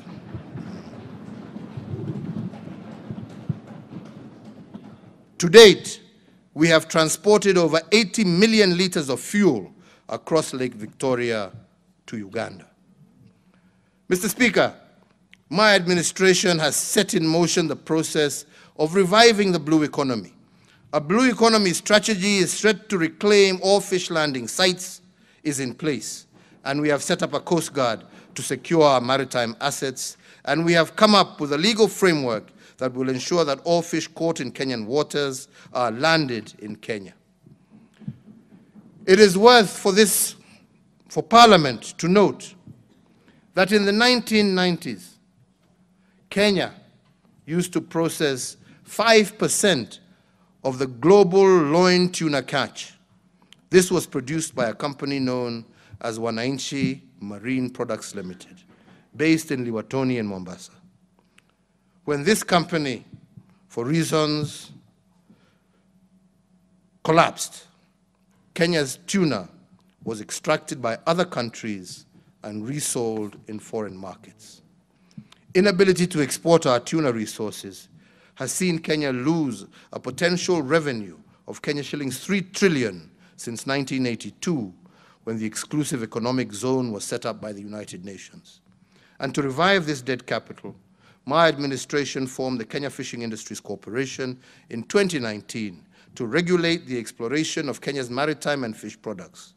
This corporation took over from the defunct Wananchi Marine Products, and it is in the process of setting up marine landing sites and processing plants in Lamu, Shimoni, and Liwatoni. Once fully operational, the goal is to land 300,000 metric tons of tuna every year and to employ a workforce of approximately 60,000 people. This industry has the potential to rake in for Kenya 200 billion shillings. Overall, as we seek to improve our infrastructure, our commitment to sustainable development is uncompromising. It is the solemn duty of present generations to consciously conserve their natural beauty, ecological splendor, and pristine environment that we received from our forefathers and from generations before them. And this to pass on to future generations in as a good state as we can, unbroken as it was given to us, if not in better condition. In this regard, I note with satisfaction that our Greening Kenya campaign continues to gain momentum, and as a result, approximately 71,794 kilometers squared of our homeland is currently constituted of tree cover, representing 12.12%, while 52.279 kilometers squared of our country is under forest cover, which represents 8.83, up from 6% previously. Mr. Speakers, we are indeed on course to meet our target of 10% forest cover by the year 2024. For trees are without doubt the lungs of our nation. Mr. Speakers, now I turn to the third frame, which I have used to organize the achievement of goals in my administration.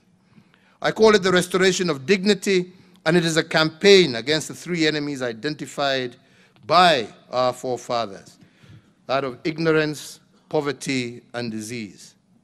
The founding fathers of our nations defined dignity as freedom from want and freedom from fear. They taught us that there is no self-rule where there is no self-worth. And under this frame, I will report on the state of our water, health, education, and security sectors. Where there is no access to clean drinking water, there is no dignity. And that is why my administration prioritized and succeeded in providing 35 million people with access to clean water. When I took office in 2013, our entire country was served by just 99 public boreholes.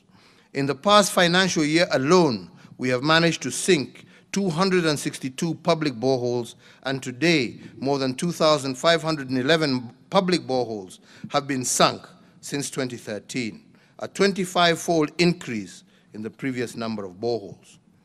In order to continue this widening of access to clean water, my administration has over the years invested over 200 billion to implement various dams and other integrated community projects that will increase water supply to vulnerable communities.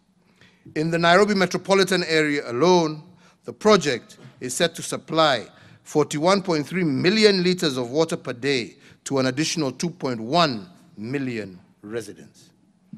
This is critical because the poverty of dignity is most pronounced in water-scarce economies of the informal settlements and in vulnerable communities. For instance, as is known by some members here, the average daily consumption of water per household in informal settlements in Nairobi is 40 liters. If the price of 40 liters is 40 shillings, a household will have to spend 1,200 shillings per month buying water alone. This is 20% of the income of an average family in most of our informal settlements. And for the most part, the price of water has been higher than that of rent. The poverty of dignity is well illustrated when one considers that the price of water for the rest of Nairobi is Kenya shillings 46 per 1,000 liters. Put differently, the dwellers of our informal settlements have been paying 25 times more for water compared to the rest of Nairobi dwellers. And this is why the Nairobi Metropolitan Service has set up 1,600 water points in all our informal settlements to supply free water to the residents. This initiative has saved dwellers of these settlements up to 20% of their incomes and approximately 1,200 shillings per household, and this is what I call freedom from want. Mr. Speaker, one of the most indignifying challenges of our people has been the high cost of healthcare. There are many testimonies of how families have had to sell ancestral land to cater for high medical bills. This not only rips them of their dignity, but also deprives future generations of ancestral address. The objective of my administration is to end this by providing 100% universal health coverage for essential health services by starting this year. The constitutional right to health care is the element that my administration has been consistently working to fulfill by investing in health facilities, medical equipment, and human resources for health. Our success in this area has been lauded internationally. According to Healthcare Index, which gives a single measure of the state of each country's health system based on data provided by the World Health Organization, Kenya today ranks third behind South Africa and Tunisia among the most improved health systems in Africa in the year 2020. To achieve this, my administration has had to work to increase affordability and availability of healthcare services for all Kenyans. Access speaks to the geographical availability of healthcare facility services, affordability to both the cost of healthcare services and the ability of Kenyans to pay for these medical services. And availability speaks to the extent to which our healthcare facilities have the necessary resources to meet the health needs of Kenyans. In terms of access to healthcare, when my administration took over in 2013, the number of health facilities across the country stood at 4,430. My administration, in conjunction with county governments, has increased our medical facilities by 43% by building an additional 1,912 new hospitals in the last 8 years. This is an average of 239 new facilities per year. In context, in previous 118 years, only 4,430 hospitals had been built in Kenya, an average of 37 hospitals per year. We have built, during that period, 6 times more hospitals than over all the 4 previous administrations. To increase access to specialized medical services and to decongest Kenyatta National Hospital, my administration has upgraded 2 hospitals to referral status during my term.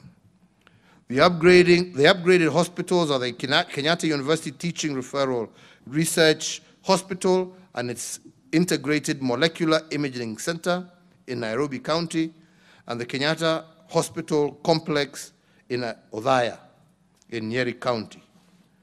The Othaya Annex is currently serving 8 countries in the central Kenya region. To ensure that access to healthcare is cascaded to the lowest administrative unit, Level 5 hospitals have also increased by 44%, Level 4 hospitals increased by 9%, Level 3 hospitals by 34%, and Level 2 hospitals increased by 49%. Regarding affordability of healthcare, my administration has consistently increased the annual allocations to the Ministry of Health. Kenya today has the highest budgetary allocation for health in East Africa, which currently stands at 121.1 billion for the year 2021. Our sizable health budget will be used to expand access to primary health care services, ensure free maternity care, eliminate user fees for public primary care facilities, and subsidize health insurance for the elderly and people with severe disabilities. My administration has also allocated 900 million as conditional grants to support the implementation of free primary health care in all our 47 counties. The highest allocation in conditional grants was to Rift Valley region at Kenya shillings 247.19 million Kenya shillings. The NHIF Super Cover, launched in July of 2015, is another initiative of my administration to guarantee affordability of healthcare. Through this cover, dialysis patients and cancer patients are able to pay for their treatments locally or abroad where the specific treatment is not available in our country's public hospitals. In the financial year 2019-2021, NHIF managed to pay for 4.4 million hospital visits, covering 1.4 million cases of inpatient and 3 million cases of outpatient services. This in turn saved Kenyan households approximately 54.9 billion in financial losses brought about by health-related issues. With a monthly subscription of Kenya shillings 500, the NHIF Super Cover has become Kenya's largest and most reliable, accessible, and affordable medical insurance cover. Over the last 8 years of my administration, NHIF's membership has steadily grown. So far, the total NHIF membership stands at 10.5 million members, up from just 4 million members in 2013. Mr. Speakers, I acknowledge with appreciation that the National Assembly recently passed the National Hospital Insurance Fund Amendment Bill 2021, and the same is now presently before the Senate. I today urge through you, Mr. Speaker, that the Senate expedite the consideration of this bill so that in the life of this House, we can all join in ushering in universal health coverage for all our people. Mr. Speaker, honorable members, let us tear down the barriers that inhibit our quest to deliver quality health care for all Kenyans. To improve the standard of health care facilities, my administration has boosted bed capacity, improved access to medical equipment, and increased the number of medical training schools. In 2013, for example, the total bed capacity in public health facilities stood at 56,000 hospital beds. This has increased by 47% to 82,000 hospital beds in 2020.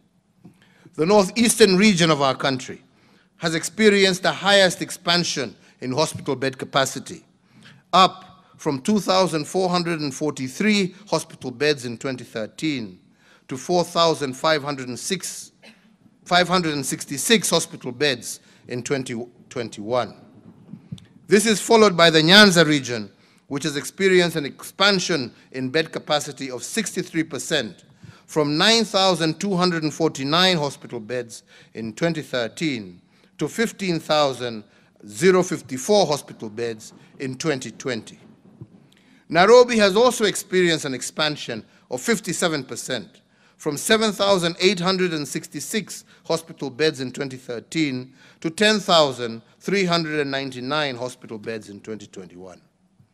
Through the Managed Equipment Service project, my administration has supplied 1,241 pieces of specialized medical equipment, with 113 hospitals being equipped in 47 counties at a cost of Kenya shillings 43 billion. In 2013, when I took over, there were only 26 dialysis machines countrywide.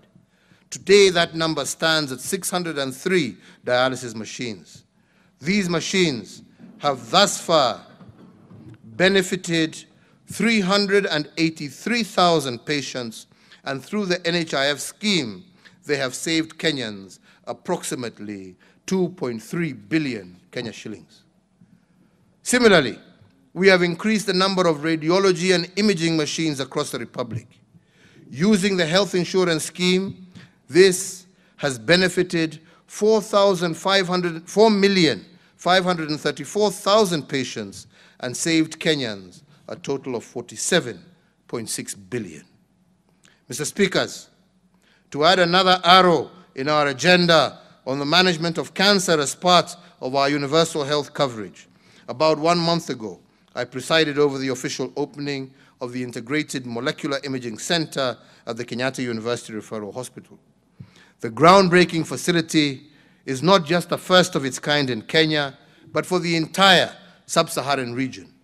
As a result, many of our patients suffering from cancer will now have the benefit of early detection, leading to early treatment and cure, and thus saving many, many lives. This will in turn relieve our families of acute financial stress and burden that comes with a cancer diagnosis, and the physical and emotional burden that comes along with the management of the disease. Honorable members, regarding medical training, the number of Kenya medical training college campuses has increased from 28 campuses in 2013 to 71 campuses today. This year, the number of graduates of KMTC was 3,319 compared to 111 graduates when I took over in 2013. Similarly, the number of medical doctors trained annually has shot up from 620 in 2013 to 900 medical doctors in 2021. Finally, with regard to health, my administration has prioritized the universal achievement of the right to reproductive health care as required by our Constitution. Indignity takes many forms, and the most violating forms of these indignity takes many forms, and the most violating forms of these that dispossesses mothers, and that is why my administration has committed itself to providing the highest standard of reproductive health through free maternity care. In 2016, my administration introduced the Linda Mama program, which has led to the increase of birth deliveries by skilled providers from 43% to currently 62%. This has also fostered a decline in maternal mortality rates by 26%.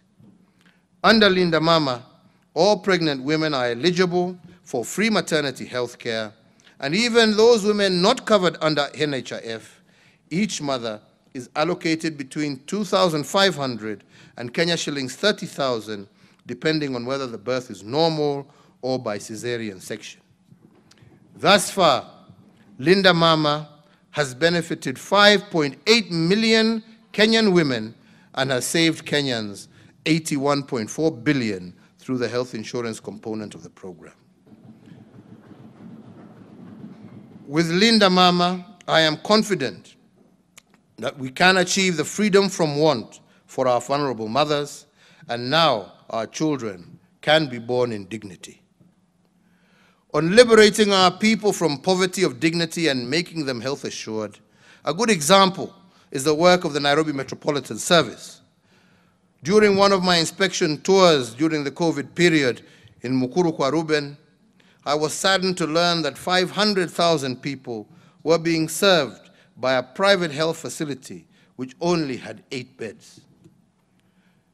A woman giving birth in this facility cannot be admitted for more than 2 hours. In fact, after giving birth, she had to get out in 1 or 2 hours in order to give way for other patients. The only time that she can stay for a day is if she has complications and cannot be transferred immediately by a family member to an alternative facility. This is not a problem. This is not poverty. If this is not poverty of dignity, I don't know what is. To resolve this embarrassment and to enhance access to quality health care for our fellow citizens living in informal settlements, I ordered for the establishment of 15 fully fledged health centers within the Nairobi metropolis. Among them, Mudhua Udhiru Health Center, Tasia Health Center, Gumba Madhare Health Center, Lakisama Health Center, Kayole Soweto Dispensary. Besides the 15 above, construction works are also ongoing in regard to an additional 10 facilities within the metropolis. Mr. Speaker, enabling Kenyans to have decent and affordable homes has been one of the pillars of the Big Four agenda, and the affordable housing program has been, over the last 4 years, my keen intention. We have had problems in passing legislation before this House, but I can happily say that despite this, we have seen an increase in private investment also in the housing sector, amounting to some 2.12 trillion Kenya shillings. And these investments have yielded over 186,000 housing units, a remarkable 43% increase of housing units compared to the year 2013-2017.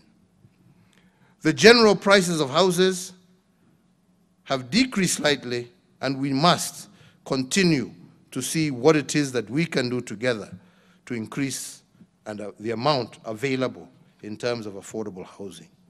And this will therefore result in many more Kenyans being able to enjoy the dignity and pride that comes with owning a home. To institutionalize this affordable housing program into prosperity, and in partnership with some of our development partners, we have also established the Kenya Mortgage Refinance Company. This financing powerhouse provides long-term, large-scale funding to banks and SACCOs, which in turn avails these funds to home buyers at flexible and affordable interest rates of below 10%. Therefore, the dream of owning a home today is a greater possibility to many more of our fellow citizens than it was 4 years ago. But here, honorable members, there is much more that we can do. Mr. Speaker, food security is another key pillar of the Big Four agenda, and to ensure significant improvement in farm productivity and by enhancing the quality of farm inputs and reducing reliance on rain-fed agriculture. In the last year, we have seen the price of maize meal retailing between Kenya shillings 95 and Kenya shillings 105. However, despite a bumper crop in some parts of our country, due to the poor performance of the short rains in 2020 and the long rains this year, parts of our country have suffered severe drought situations, and as a result, 2.1 million of our fellow citizens are food insecure. The recurrence of drought is a phenomenon that successive administrations have grappled with little success. And even though we have made progress in the mitigation of drought, the progress has not been fast enough.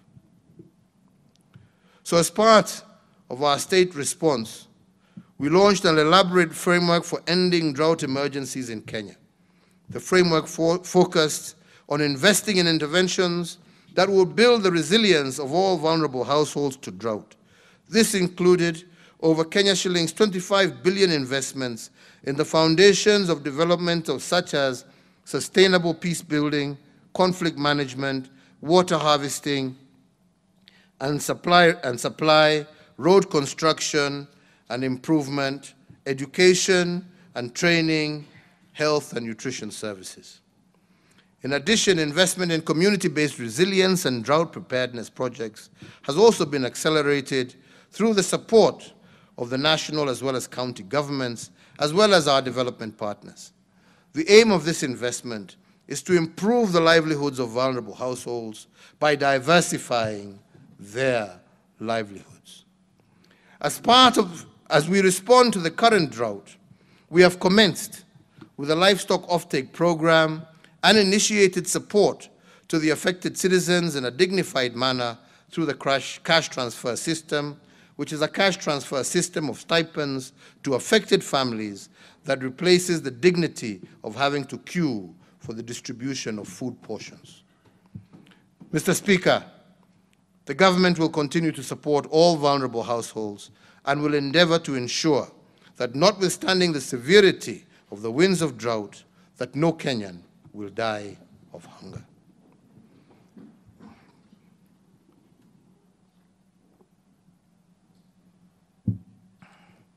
If dignity is freedom from want, accompanied by freedom from fear, then I can confirm to this House that we have done a lot to liberate our people from want, but I also want to underscore that maybe more has to be done to liberate our people from fear, that more has been done to liberate our people from fear, yet very little has been spoken about it. Today, and with your indulgence, speakers, I will go on record in this House as having been the Commander-in-Chief that steered the implementation of the most consequential and ambitious transformation of our security sector. And we did this because my administration appreciated that to have the freedom from fear, our security sector has to be in good form. To give an example, the police-to-population ratio today is at its highest level ever, as prescribed by the UN standard. Our police complement has received an additional 47,000 new recruits who have joined the service from the year 2013 to date. Similarly, over the last 8 years, we have undertaken the most consequential and expansive modernization of our military.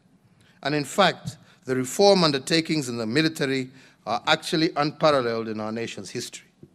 We have invested substantially in building new barracks. We have invested in military manufacturing capabilities that have not only resulted in the spurring of previously dormant sectors, but the creation for jobs for young people, both directly and through ancillary services. For the first time in Kenya's history, we are producing our own light weapons and military uniform and other equipment and supplies that were previously imported. We have, as a result, employed over 600 young people in these industries in high-paying, high-skilled jobs and saved our country a lot in foreign exchange. We have achieved knowledge and technology transfer for the growth and anticipated future development. And this is because I am determined to tool and to retool our security forces to the highest standards attainable, and this is the only way we will guarantee freedom from fear for our people and indeed secure our territorial integrity. Mr. Speaker, sir, on territorial integrity, I want to go on record in this House that our forefathers bequeathed us our homeland and nation. The government of Kenya will do everything possible to preserve the territory of this great republic and ensure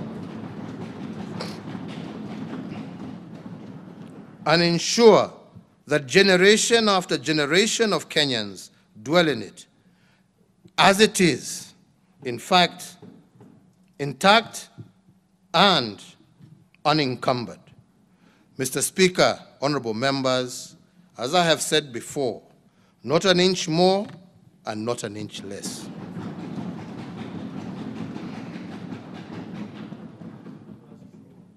Honorable speakers, this aside, I want to say that the health of our security system is not only as good, Honorable speakers, this aside, I want to say that the health of a security system is only as good as the health of its officers. And this is why I have invested in the social welfare of personnel charged with the security of our nation.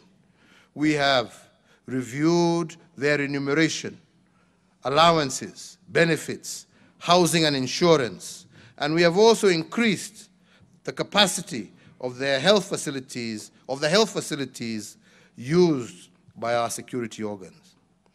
In particular, we have recently established a new Level 4 hospital in Kahawa Garrison, and soon I will be in Isiolo opening another Level 4 hospital.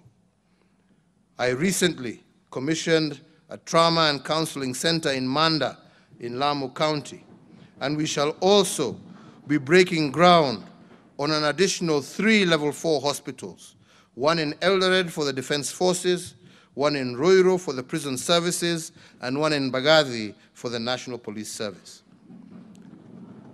The upgrade of the Forces Memorial Hospital to a Level 5 facility is set to begin early next year.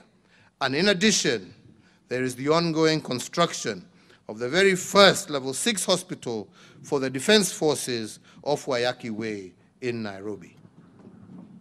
Our focus on military and police housing will further augment the social support structures that we have prioritized for our disciplined forces. In addition to ongoing initiatives to improve on police housing, the government will later this month, that is me, I'm not the government, but I, will later this month, later in the month of December, break ground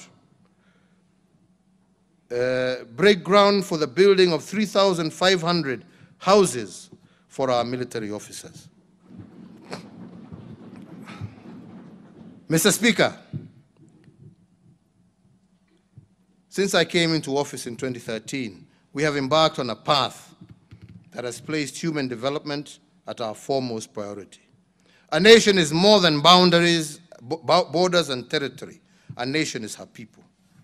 To judge a nation, one must examine the lives of ordinary citizens and the extent to which they can access basic requirements owed to them, and the quality of this access is what gives them dignity. And the heart of that development of our nation is the development of a dignified citizen. And I believe that education is the gateway to this development, a gateway that tears down inequality. And that is why today I am pleased to report on the gains that we have made in the last 8 years in the sector of education.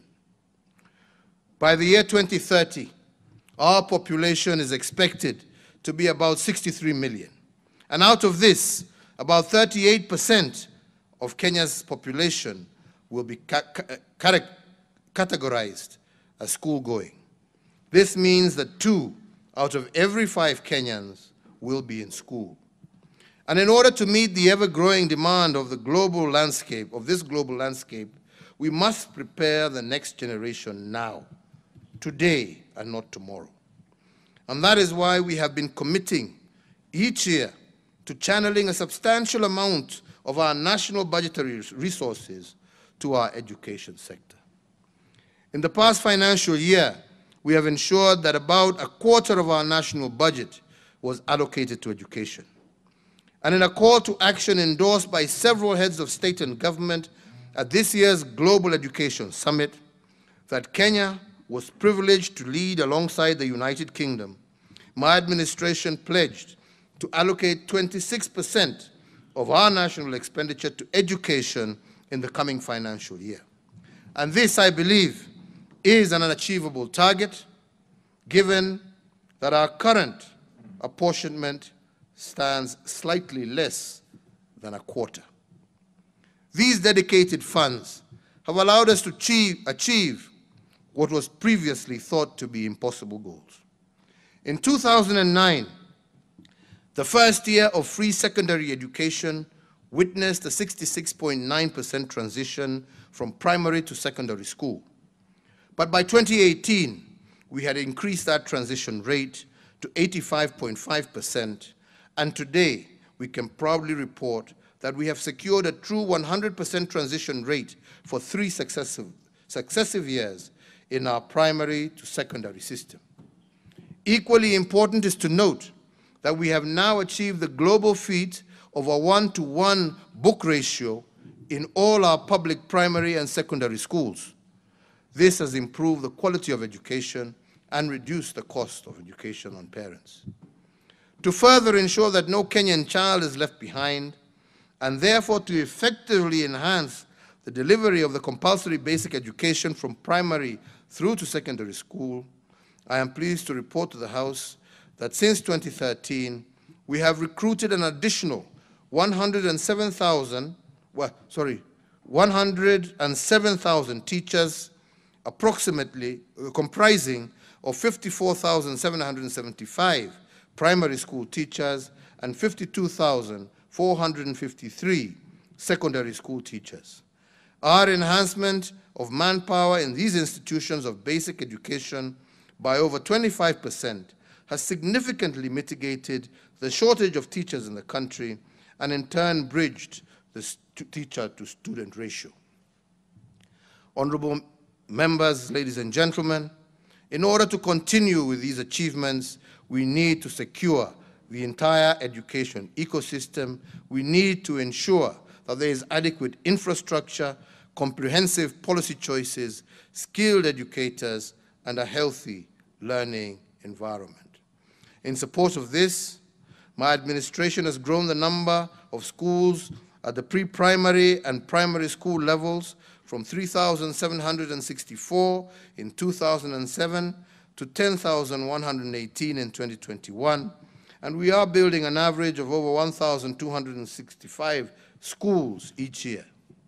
Additionally, since 2013, the electrification of schools has been a priority, and currently over 90% of schools are connected to the grid. This has led to improved learning outcomes and enhanced utilization of technology, including modern mass media tools in the classroom. Another critical plank is education reforms, is securing the large tenure of our educational institutions. The founding technocrats of our nation did not envision a situation where secure tenure for schools would be an issue in the future. And that is why they never secured the title deed for our schools. But today we know different. Our school titling program, therefore, has become increasingly important. As of 2015, only 4,900 schools had been titled since independence. Today, over 12,000 schools out of a total of 32,354 have been issued with title deeds because of a multi-agency effort. In guaranteeing public schools their titles, my administration has upheld the fundamental right of education and initiated a process to ensure that there is no school sitting on land that it does not own. Yeah. Jaribu kukatakata jameni, hata mimi nimechoka.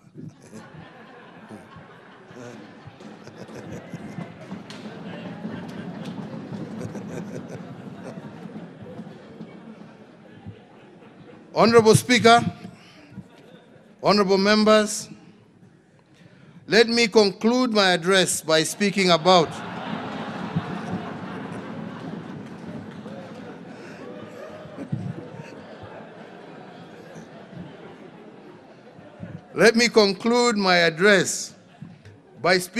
the fourth frame that has guided my administration, and I call it political stabilization, which is the doctrine that guided me to a path of a handshake with the Right Honorable Raila Amolo Odinga.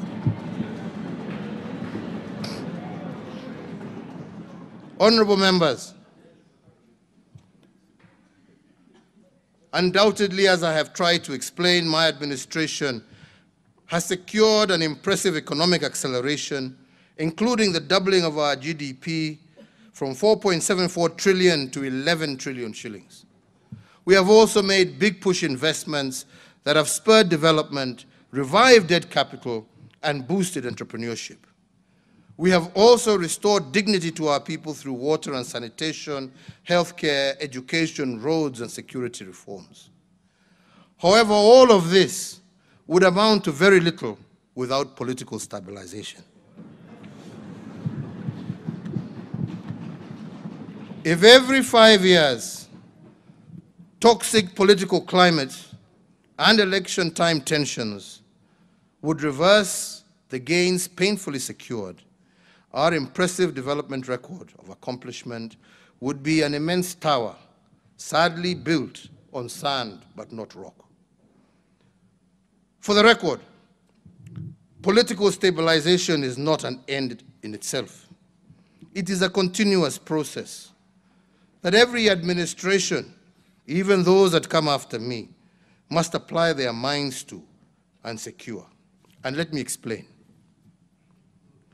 Next month, we will be celebrating 30 years of political pluralism gained following the reintroduction of multi-party politics through the repeal of Section 2A of the former Constitution on the 10th of December, 1991. From the Mulolongo voting system of the KANU era to our vibrant democracy today, we must celebrate the journey that we have taken and the expanded fields of freedom that we enjoy. While undoubtedly multi-party politics has been a much better democratic platform than the single-party state, we must not ignore the very real negative aspects of our politics and electioneering. The evidence of this is plainly observable in the elections of 1992, 97, 2007, 2013, and 2017. And only in 2002, when, well, yours truly surrendered easily, is the only one that did not have a problem. In 1992, the election cost us Kenya shillings 248 billion in lost economic growth. Lives were lost and populations displaced. And during this election, Kenya's foreign direct investment at the time fell by 2/3 from Kenya shillings 1.8 billion to Kenya shillings 600 million. In 2007, the election eroded the equivalent of Kenya shillings 250 billion in lost economic growth in a matter of days. Lives were lost and populations displaced, just as had been the case to a far lesser extent in 1997. In 2017, we lost close to Kenya shillings 1 billion every working hour for the 123 days we held the election. And in fact, in 2017 election, the economy lost approximately 1 trillion in response to that particular electioneering period. And the question I pose, therefore, to the leadership of this country present here today is this: is this right? Is this trajectory the logical path that our country should take? Thank you. And as I have said before, our country has been in a constitutional moment since 2017. The only question is, what should we do with this constitutional moment? If we do not embrace it, how will it return to punish our nation? And if we embrace it, who are the winners and losers of that moment? That, honorable members, is the question before us today. The parliamentary record, as well as history, reflects that during this reporting period, my administration did attempt to resolve the constitutional dilemma facing our country. We went to the people, and 5 million Kenyans agreed to initiate the process of putting the First Amendment to the 2010 Constitution to a vote.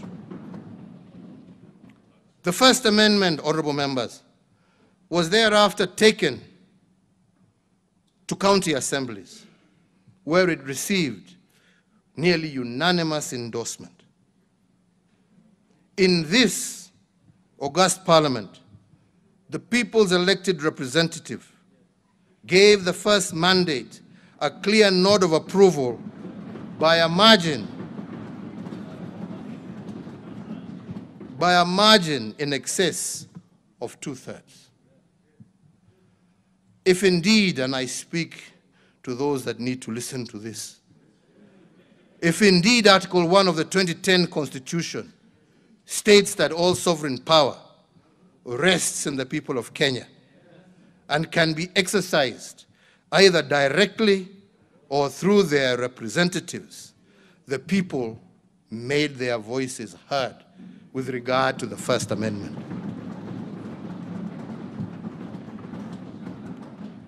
They exercised this power directly through the IEBC petition for constitutional change, They made this petition indirectly through the county assemblies and parliament, and the record of parliament attests to the fact that the people of Kenya wanted a constitutional change, but a few individuals sat down in a back room and they decided otherwise.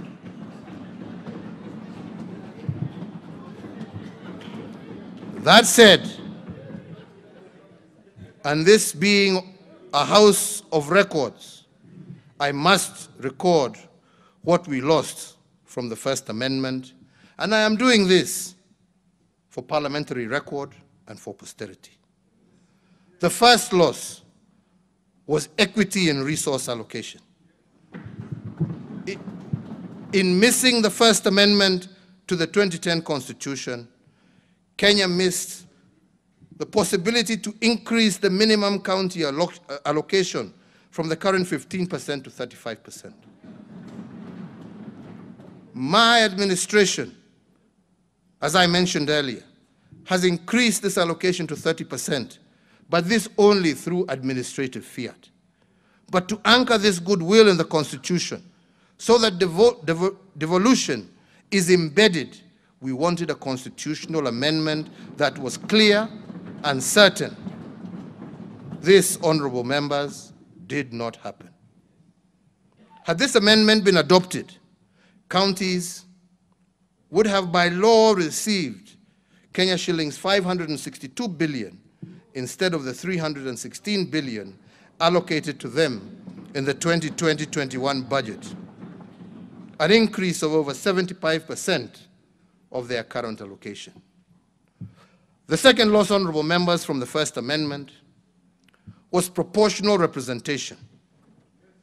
Proportionality is about the equitable distribution of resources amongst all groups. And on this particular point, I just want to focus on one: gender balance among.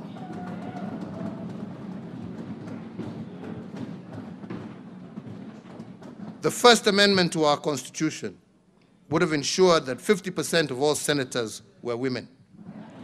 And the logic here was to ensure that if we percolate the proposed 35% of our national revenues to counties, women should be at the center of decision-making on how this revenue is utilized. But, honorable members, this did not happen. The third loss was about expanding our national executive to accommodate a broader face of Kenya and to expand representation. This would have constitutionalized the end of the winner-takes-all outcomes of elections that creates so much toxicity and tension. Again, honorable members, this did not happen. Honorable members, we cannot behave like the proverbial ostrich and bury our heads in the sand. A constitutional moment does not resolve itself simply by being ignored. The need for political stabilization is, I believe, the most urgent task facing Kenyans today. And it is the foundation, upon which our greater justice, fairness, health, wealth, and security will be built on.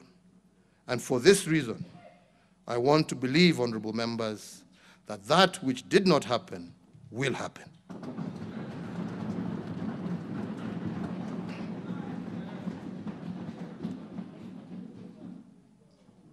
Honorable speakers, ladies and gentlemen,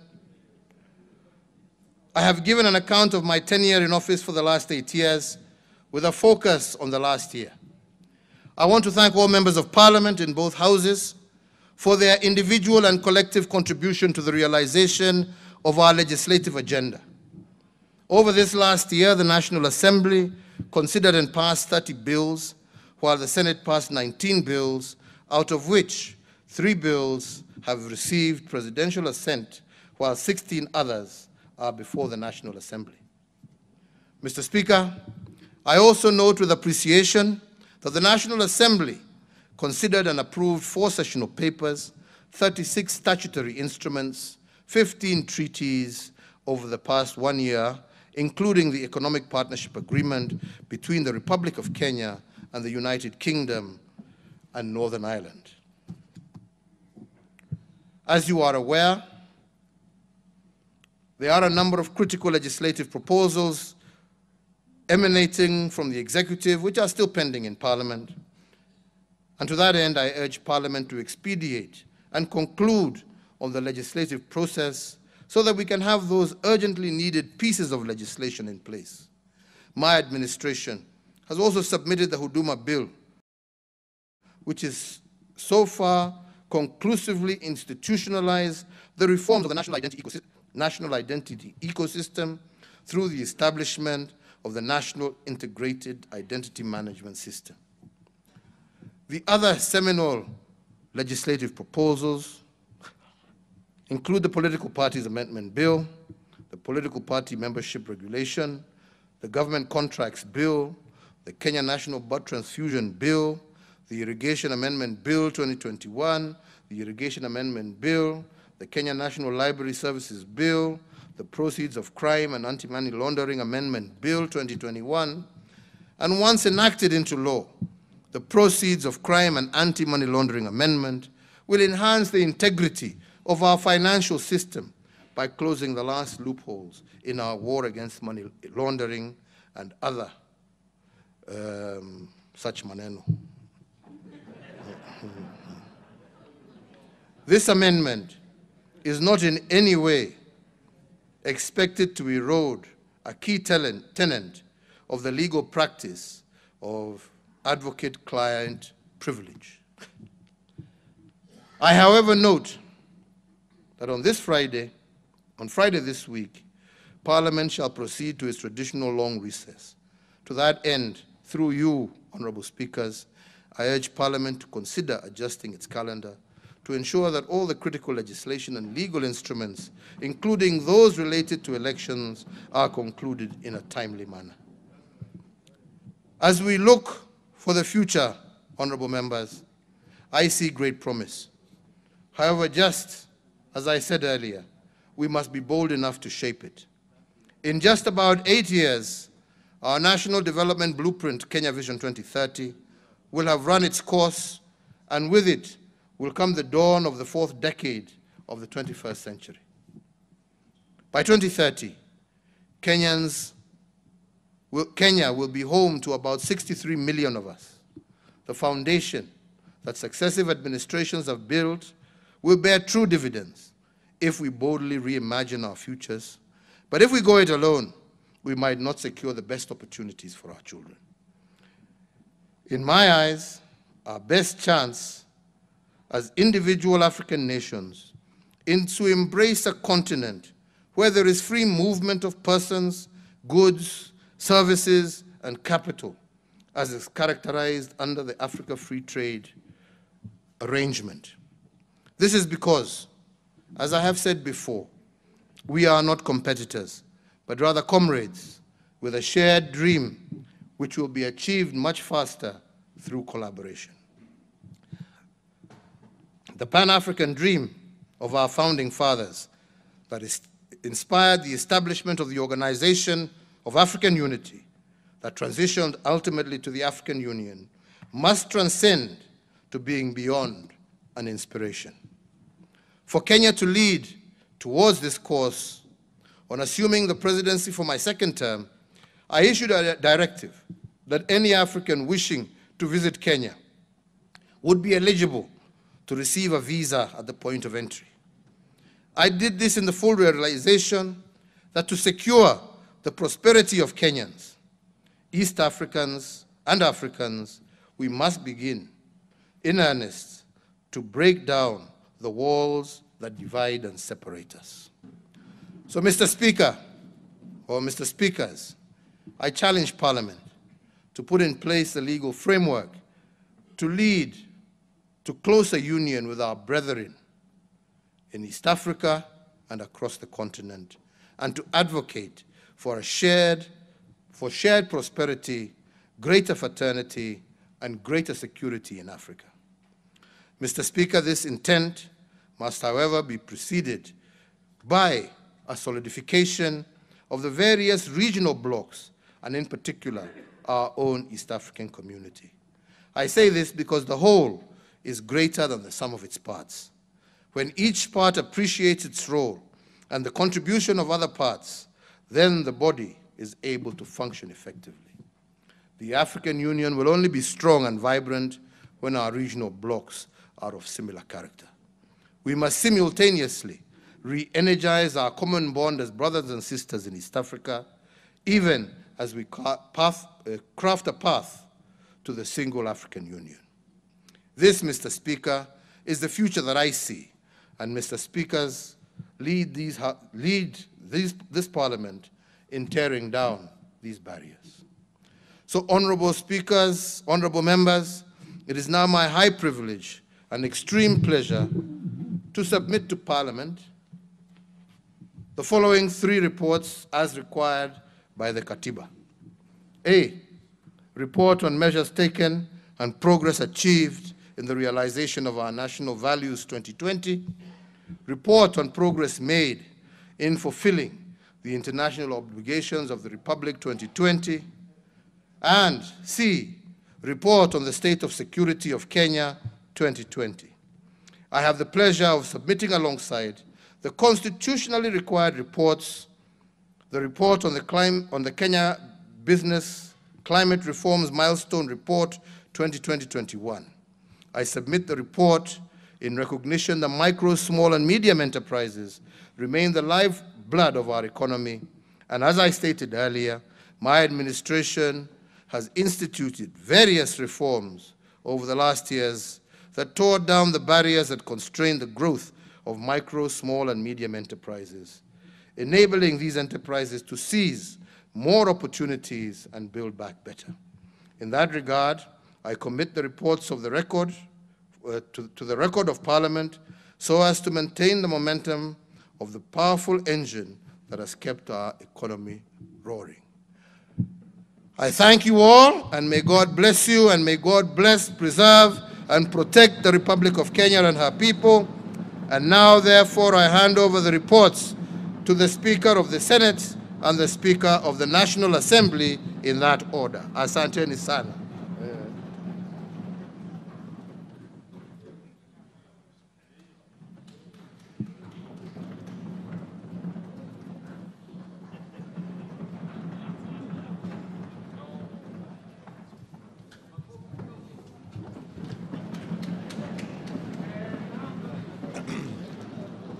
Okay, order, Senator. Order, members. Honorable Senators, having concluded the only business on today's order paper, the Senate now stands adjourned until tomorrow, Wednesday, 1st December 2021 at 9:30 a.m. in the Senate chamber. I thank you.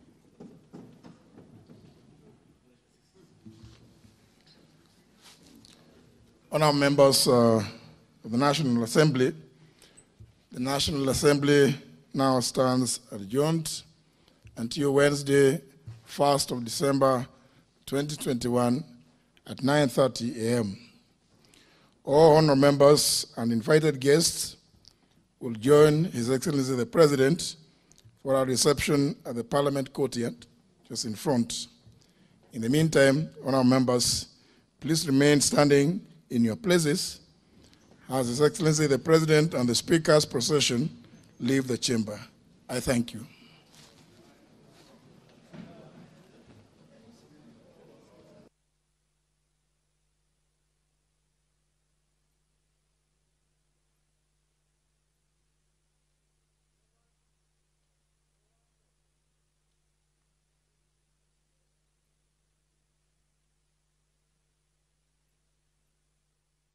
You have been watching a special sitting of Parliament of Kenya, the joint sitting of the Senate and the National Assembly, where President Uhuru Kenyatta has been giving the State of the Nation address.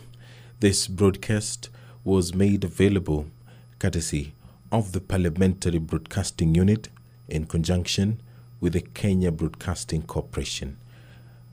I now hand you over to John Jacob Kuria at the Parliament of Kenya buildings. Good evening.